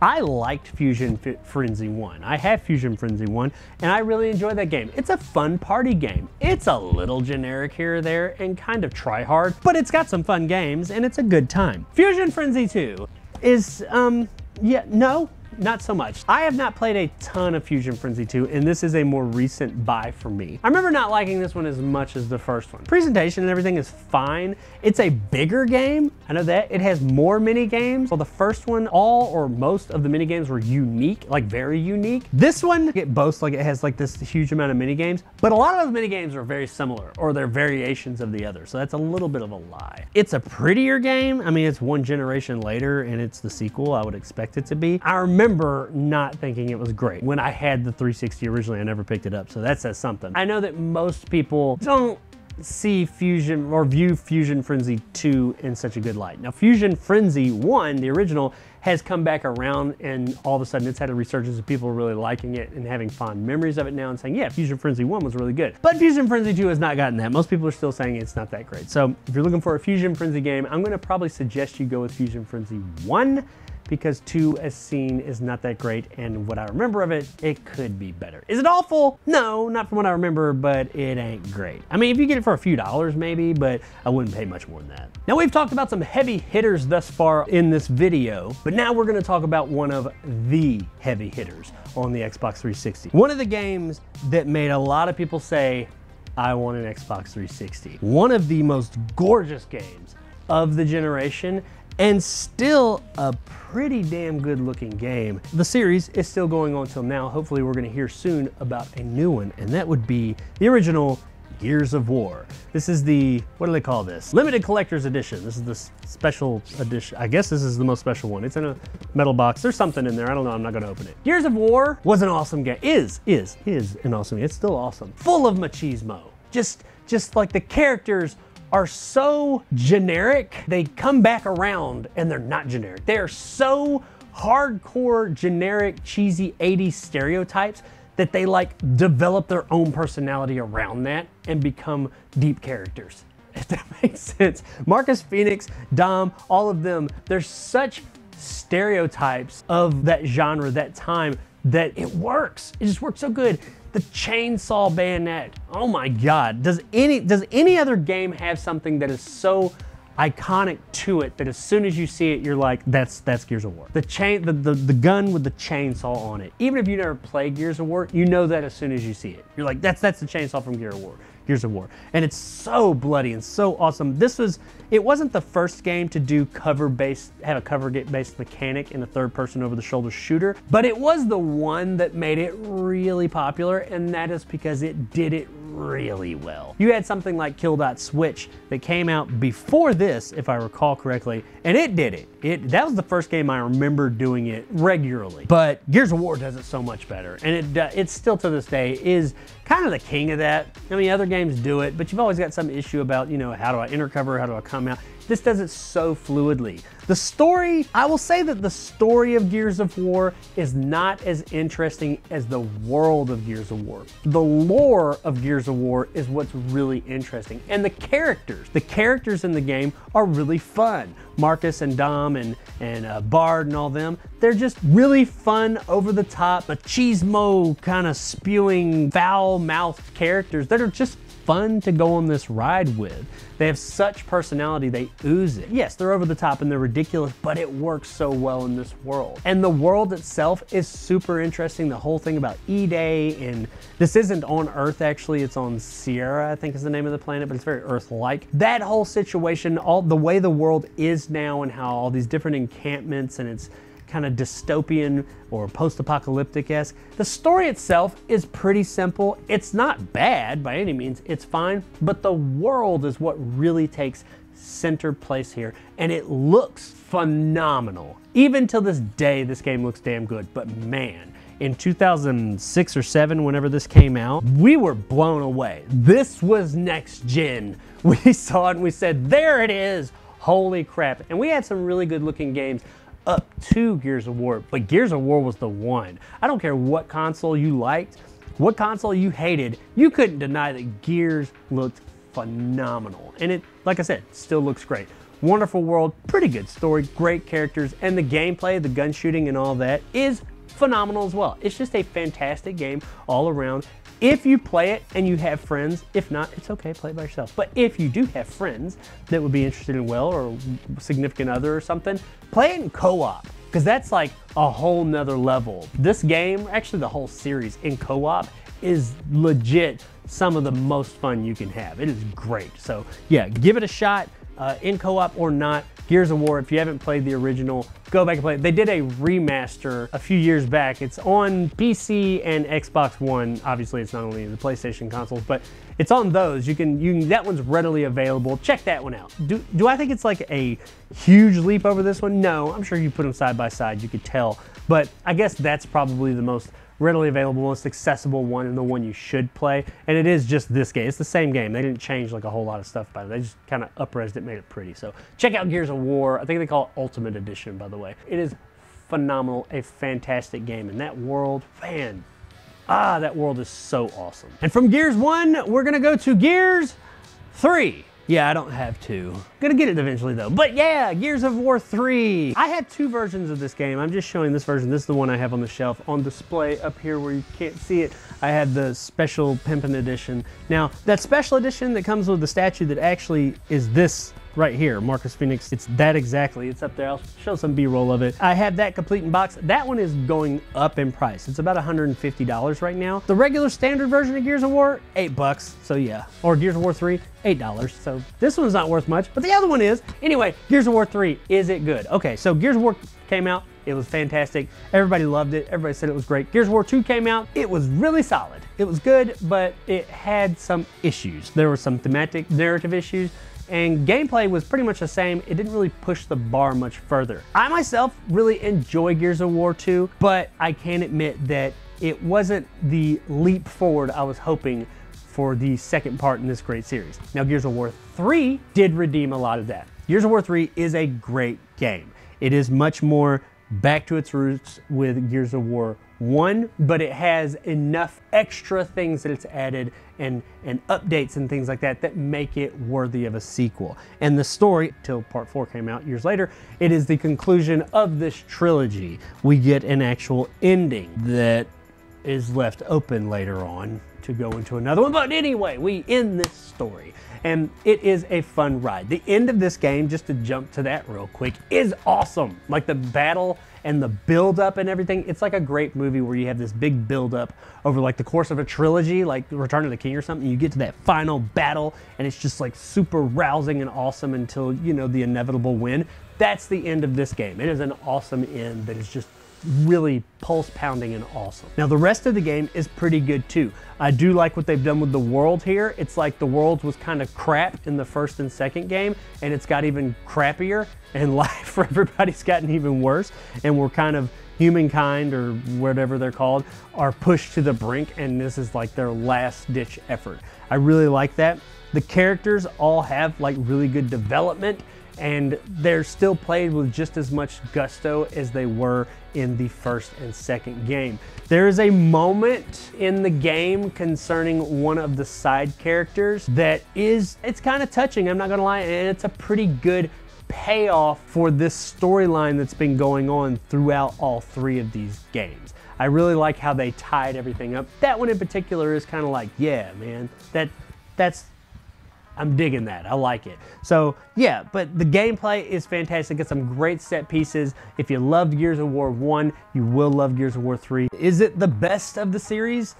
I hesitate to call it the best, but it kind of is. I mean, the first one and the third one are really close to me. The first one, the centerpiece is the world and the lore and all of that. And the third one, the centerpiece is the story.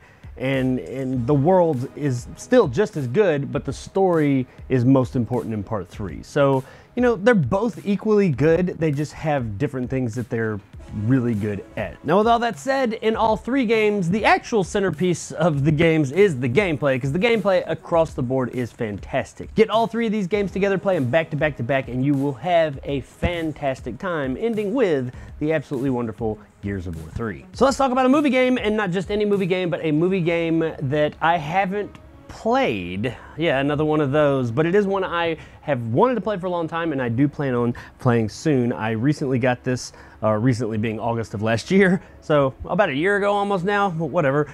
Recent in the grand scheme of things. And that would be Ghostbusters, the video game, which supposedly is the third Ghostbusters. If they made a Ghostbusters 3 movie, it would have been this. And yes, I know they made whatever they called it, Afterlife, but that really wasn't 3, that was more like a legacy sequel. It was the third in that timeline, but this is what they would have made with the original crew from Ghostbusters if they were to make a third one. That is my understanding. Now, I played a few minutes of it when it first came out. I don't remember any of that. I don't remember anything. I remember enjoying what I played, but I don't remember any of what I played. A friend of mine actually got this game, brought it over, and he played it extensively, and I saw quite a bit of it, and it looked really cool. I remember being really hyped to play it. I was supposed to like borrow it. We were gonna like share it back and forth, but that never happened. So hey, here I am. I just never acquired it after that, and one day I saw it while I was out and about as a collector, and I said, hey, I've been wanting to play that game, and that's why I got it. And that's why I buy most of the games that I collect, is primarily because I want to play them. So yeah, Ghostbusters, the video game. I don't really have a lot to say about it. I recall it being cool, the little bit I played. I'm really looking forward to playing it. I will be playing it soon. Anybody out there who has played Ghostbusters, the video game, aka Ghostbusters 3, let me know in the comments below. Am I going to be excited as a super fan of the original Ghostbusters and a pretty good, you know, I really like the second movie, but admittedly it's not as good as the first one. Am I going to be like thrilled to play this when I play it, or am I going to be really disappointed? Let me know. Ghostbusters. Now let's talk about military shooters, and one military shooter in particular. Real quick though, when it comes to military shooters and myself, I like them, but I'm not like the biggest fan. I find a lot of them, especially from this generation, the 7th generation, to be kind of samey. I don't want to say vanilla, because some of them are good, but they are very similar, all of them. And like, it's almost like if you played one, you played them all. There are some standouts, of course, and I do believe this is one of them, but military shooters as a whole don't really excite me that much, just standard military shooters. That's not to say there's not good ones out there, but like I said, they just don't grab me for the most part, but this one did. I played the demo in OXM, I think, or something like that, and I said, I want to play that, and it is a spin-off of a long-running series that I did actually play back in the day, and that would be Ghost Recon Advanced Warfighter. Tom Clancy's Ghost Recon Advanced Warfighter, that's a mouthful. Now, this is a not distant future, but near future military shooter, and it's just really cool. Now, a lot of the stuff that this game does that was unique and made it stand out is more commonplace nowadays, but back in 2000, whatever this came out, 7, I think, this was very unique with the whole use of like the HUD, not just a HUD, but like you have like a HUD on your mask, you have like drones and like everything has gadgets on it, your guns do all kinds of cool things, and there's just tons of gadgets. That's what made this game really fun. Besides the fun gameplay, it does have fun, engaging gameplay, but just the gadgets, all the gadgets. Story-wise, there's one there.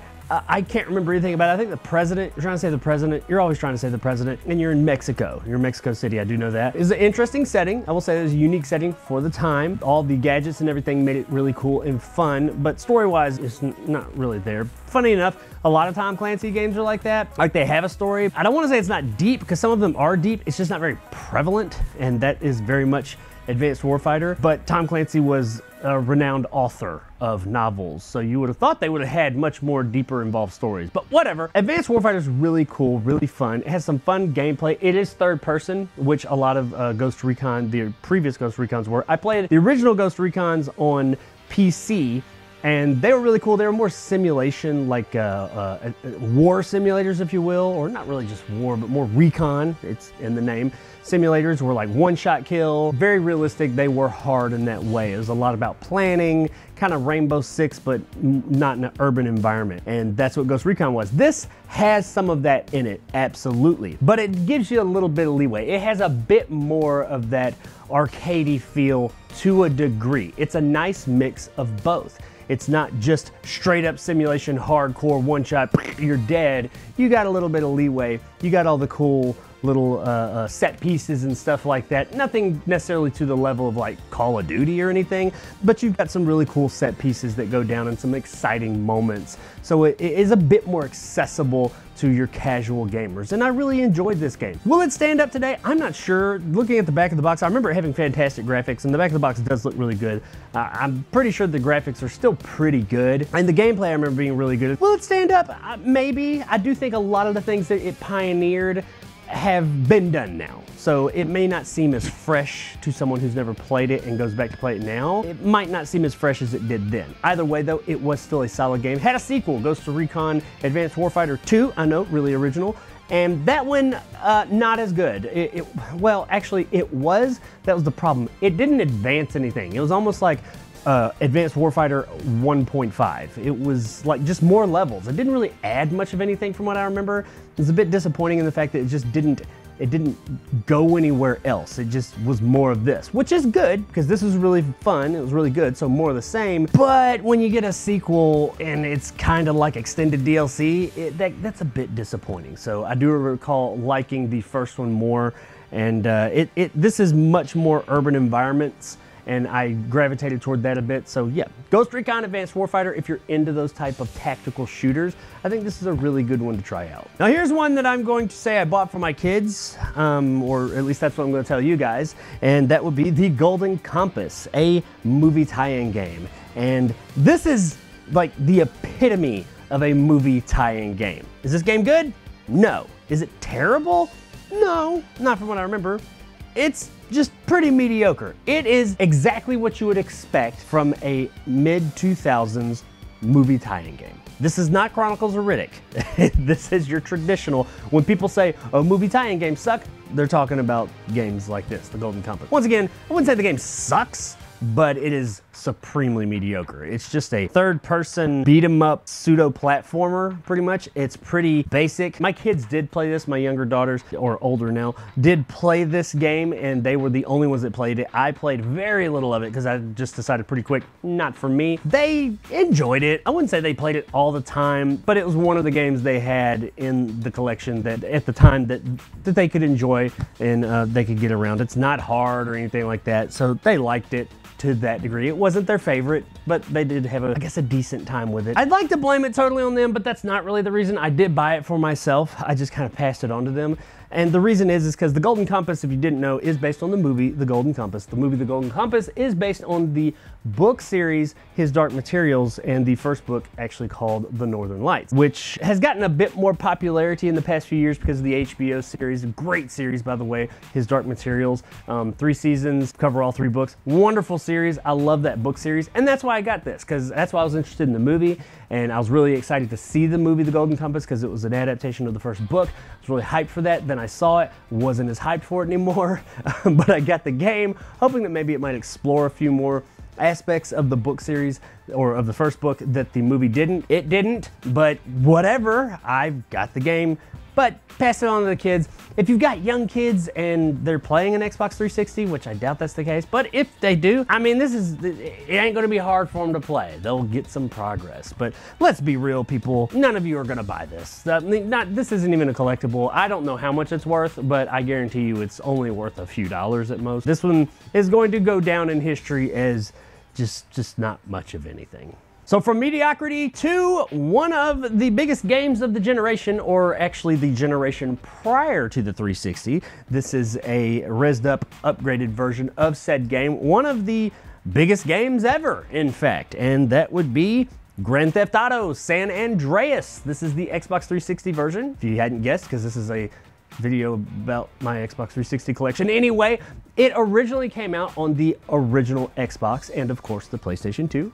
I played this game on the original Xbox. I honestly, besides popping it in and making sure it works, have not really played the 360 version, but I do know that all it is that version, but rezzed up to HD graphics, and that's about it. But you know what? That's not a bad thing. This is a great game. And I don't feel like I gotta explain it to anybody. If you know GTA, which most people do, you know about GTA San Andreas, and you know if you like it or not, and chances are you do. If you don't like GTA, you don't like San Andreas. It's that simple. I don't really have to tell you what this game is. It's classic GTA. Vice City is still my favorite one, honestly, and a lot of that has to do with the setting and the time period.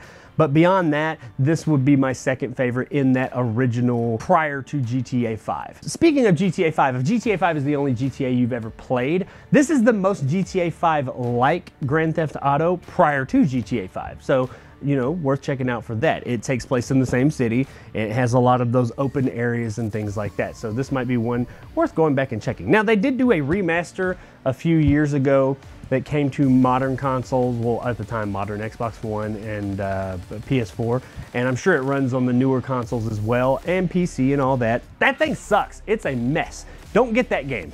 It's got all kinds of technical issues. I mean, it is this game, so it is a good game, but it's been ruined and marred by technical issues, so don't check that one out. This is probably the best version you can get. I'm sure since it's on 360, they released a PS3 version like this, up-res as well, so that one's probably just as good. But one thing this one has that the PlayStation's doesn't, I don't think the PS3 did this. I know the Xbox did, and I know the PS2 did not. I'm not sure about PS3, somebody have to let me know, but the Xbox, the original Xbox, and the 360 allowed you to use custom soundtracks, meaning you could upload your music to your Xbox hard drive and then listen to it in the game instead of the game's music. Now, Grand Theft Auto has fantastic music, we all know that, but it's always pretty cool to have choice and play your own music if you like. So I guess technically that makes this the best version of this game that you can play. So if you're gonna get this one, go ahead and break out those CD wallets and pop them in that 360 so you can listen to your own music. Yeah, I'm sure you're all gonna do that. Can you hook up MP3 players to a 360? You can, I know you can. You can actually play music through them. I don't know if you can pull music off an MP3 player onto your hard drive. I don't know. But I mean, who the hell has an MP3 player anymore? Really? Can you hook up a phone? You can't stream music to it. Oh man, I don't know. I hope you got some music hard filed somewhere that you can put on the 360 so you can enjoy that, because this is a pretty cool feature. Grand Theft Auto San Andreas. Don't really have to tell you anything about it. This is a great version of it. Probably the best version of it. Say it with me, ladies and gentlemen, lot buy. That is exactly what this is, and I know that for the same reason I knew the other game that is very similar to this we talked about a few minutes ago was a lot buy, and I'm talking about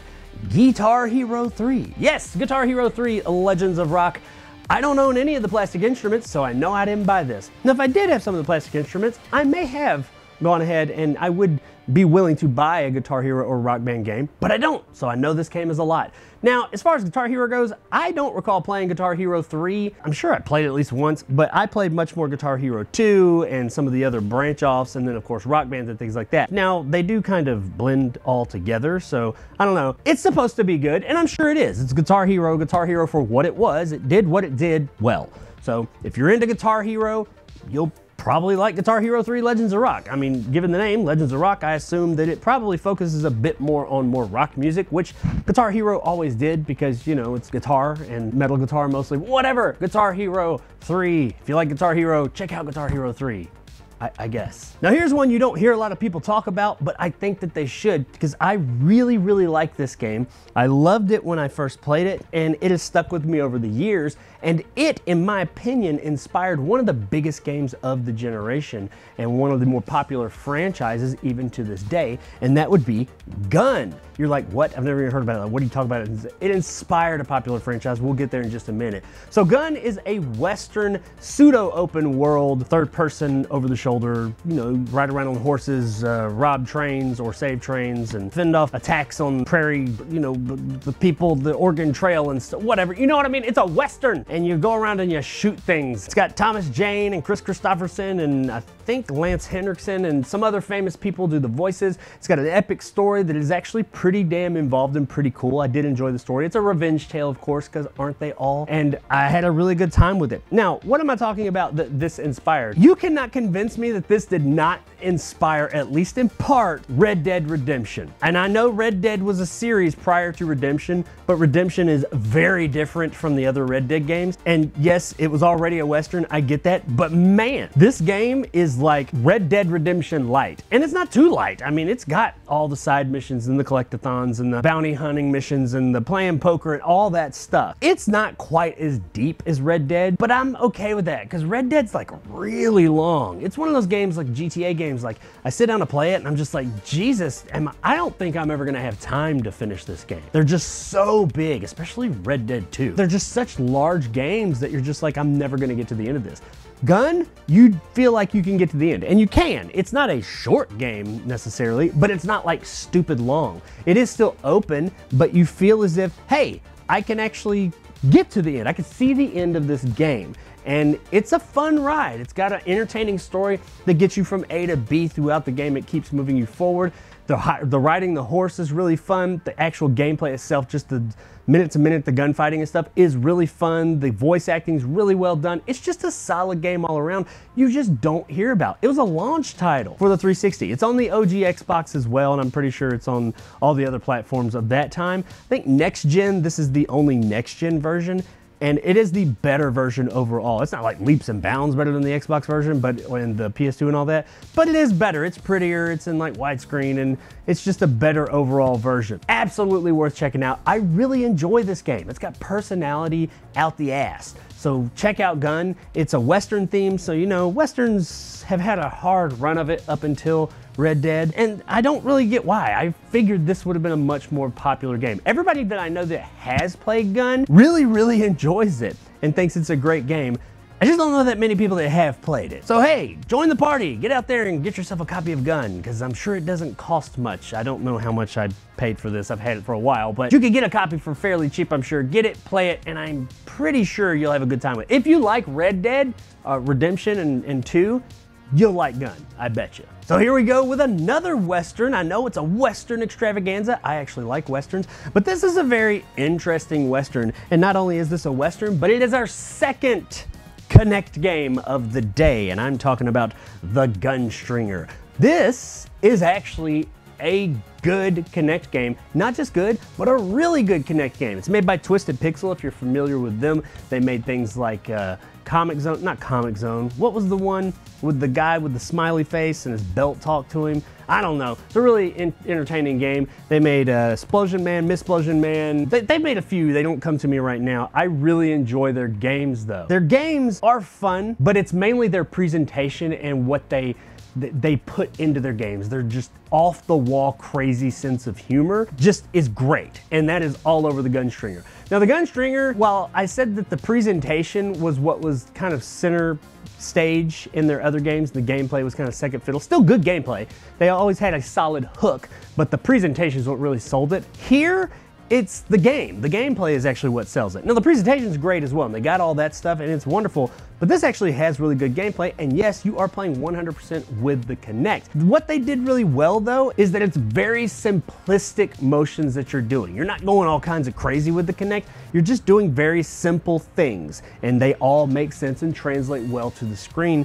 And what you're seeing happen as it goes along is really fun and entertaining. You're a marionette gunslinger, and you control him like you would a marionette, but it's really simple. It's not hard. They kept it simple, stupid, if you will. And it's just a fun time. This is one I never hear anybody talk about, ever, but it's a really entertaining game. Let's be real, the Kinect, it has a bad rap, and it's earned. It's got some trash on there for sure, but amongst all that trash, there are a few solid as hell Kinect games, and this is absolutely one of them. So if you've got a Kinect and you want to play a solid game, then check out the Gunstringer.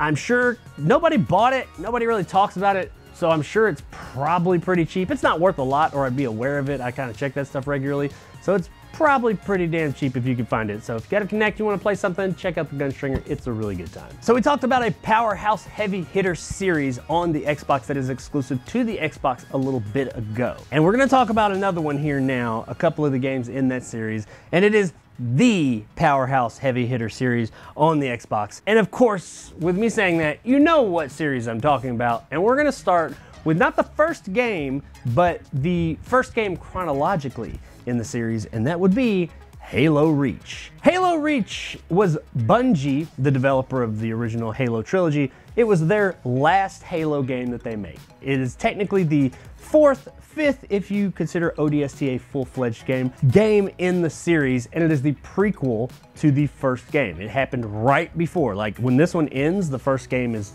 taking off, literally in a ship taking off, Pillar of Autumn. But Halo Reach is an interesting one because if you know anything about Halo lore, Reach is a planet where a lot of this kicked off in Big Swing, the war between the Covenant and the humans, and nobody lived. Everybody on Reach besides the Pillar of the Autumn and the people that got off on that died.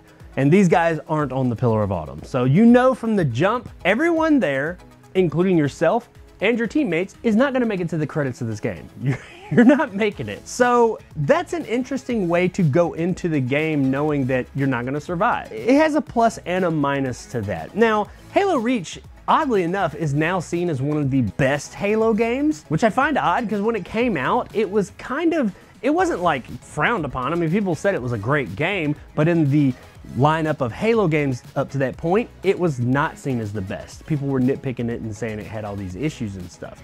So I find it odd that, like, revisionist history, now it's seen as one of the better of all of them. And maybe people are talking about the later Halo games compared to them, but I even hear that about the earlier Halo games. Me, myself, personally, I really enjoyed this game. I think it actually was a great game. It's Bungie doing what Bungie does. It has great gunplay, as all the Halo games do. It has great level design, great storytelling, which we'll get to that in a second. That's a particular good one here. Just a great world, and it's an interesting premise. Do I think it's the best? No, I still like the original 3 more than Reach, but that's not to say that Reach is bad. I think all the Halo games are fantastic, at least in the original batch, the original trilogy, original 5, including ODST. I think they're all fantastic. So this is, you know, the lesser, out of the main 3, the ODST, yeah, I like ODST better than this. This is probably my least favorite out of all the original Halo games, but that's not a bad thing, because I still think it's great. I think they're all great.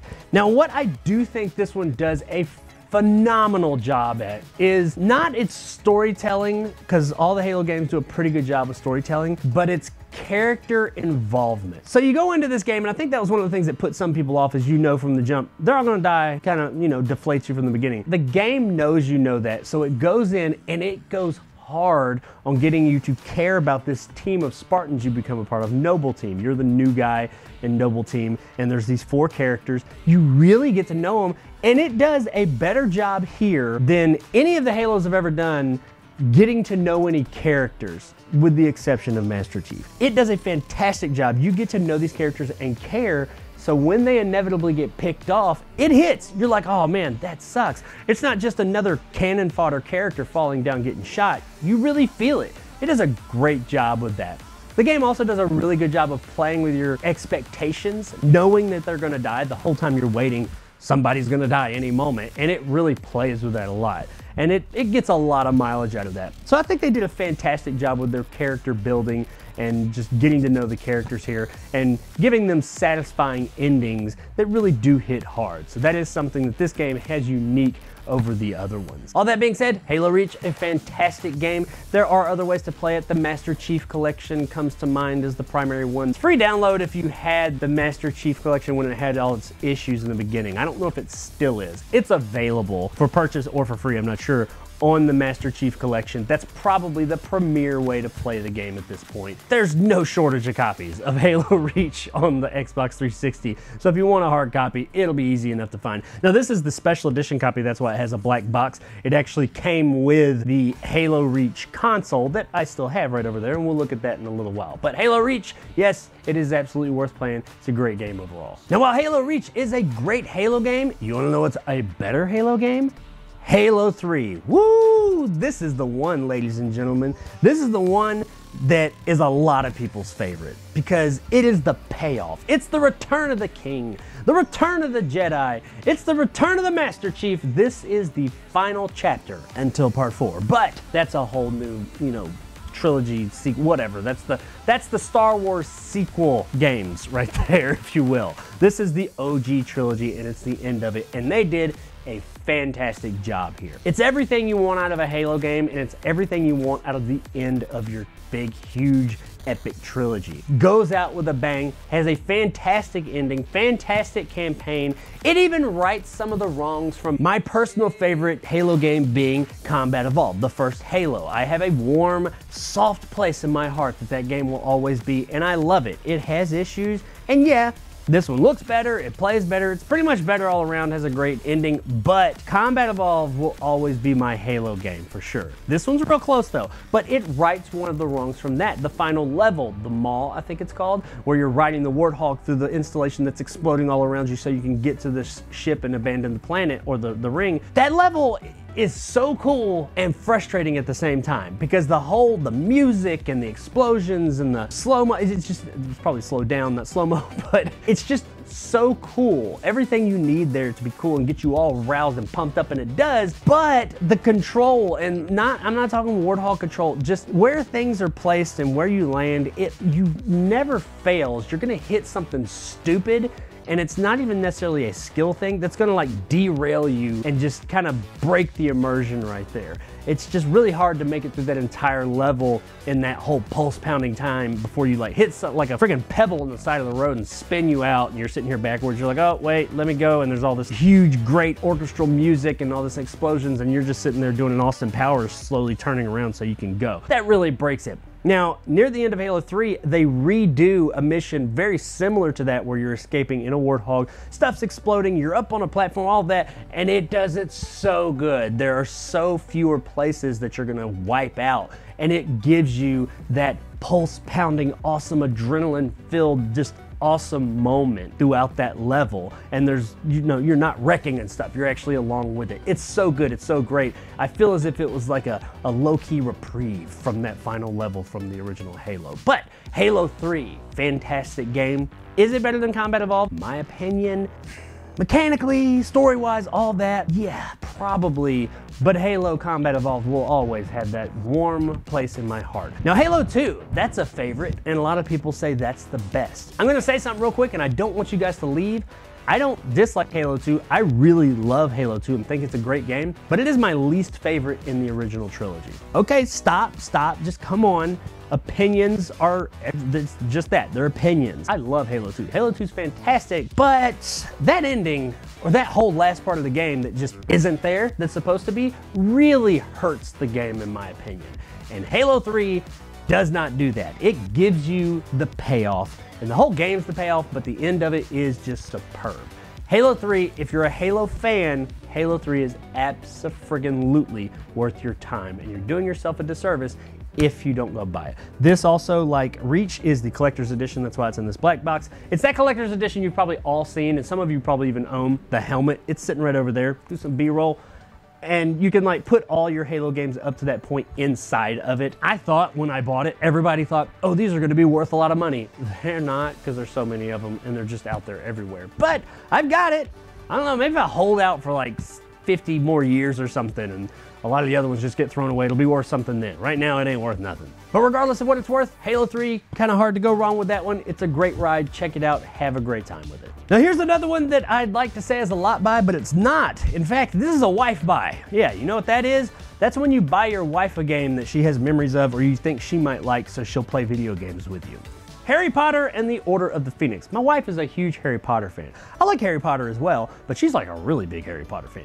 And she likes the games, or she liked one of the games on the GameCube when she was a kid. She's a bit younger than me, and like, it was pseudo open world. And I looked at this one, I said, hey, this one looks like it's kind of sort of open world. I don't really know, I'm just looking at 3 pictures on the back. I could be pulling that out of my ass, but hey, it's a Harry Potter game. I'm gonna get this for you. She played it, and you know, she didn't play it with me, but whatever. But she did play it, and she did seem to enjoy it. Me, myself, never played this game. Have absolutely no clue if it's any good. The movie, Order of the Phoenix, enjoyed that. It looks like it has pretty decent graphics. Beyond that, no idea. You let me know. It's a movie tie-in game, so I'm a bit weary at that. But let me know. Is Harry Potter and the Order of the Phoenix on the Xbox 360 any good? I don't know, the only Harry Potter game on the Xbox I ever played was Harry Potter and the Deathly Hallows, one of those that had Kinect support when I first got the Kinect, and I really wanted that because I thought it'd be cool to do the Expellios, all that stuff. It wasn't, that wasn't good. But that's not this one. This one actually looks like it might be decent. So if you played this one, let us know in the comments if it's any good. Now here's a game that I remember getting not so favorable reviews, but not necessarily because it's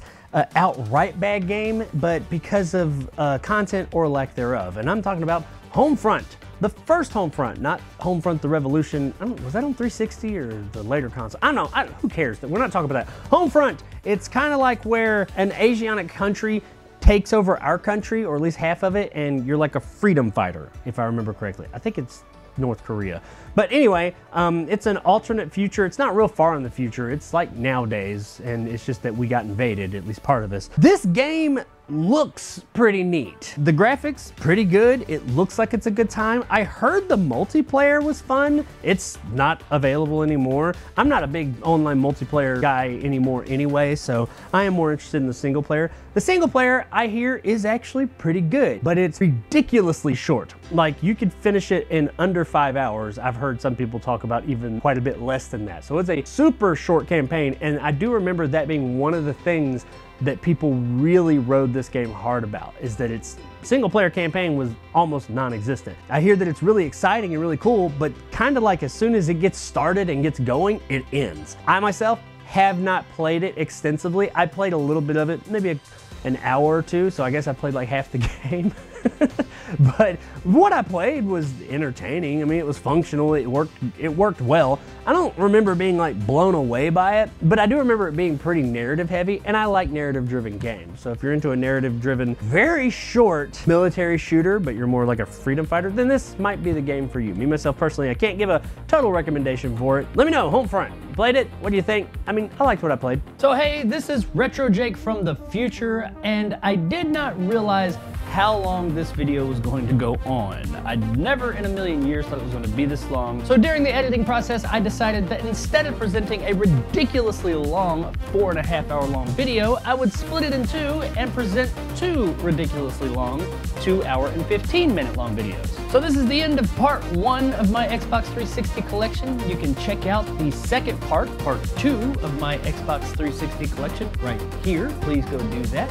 And you can check out another video right here. Like, subscribe, and all that stuff you're supposed to do. You're awesome, you're wonderful, I love all of you. On with the next video.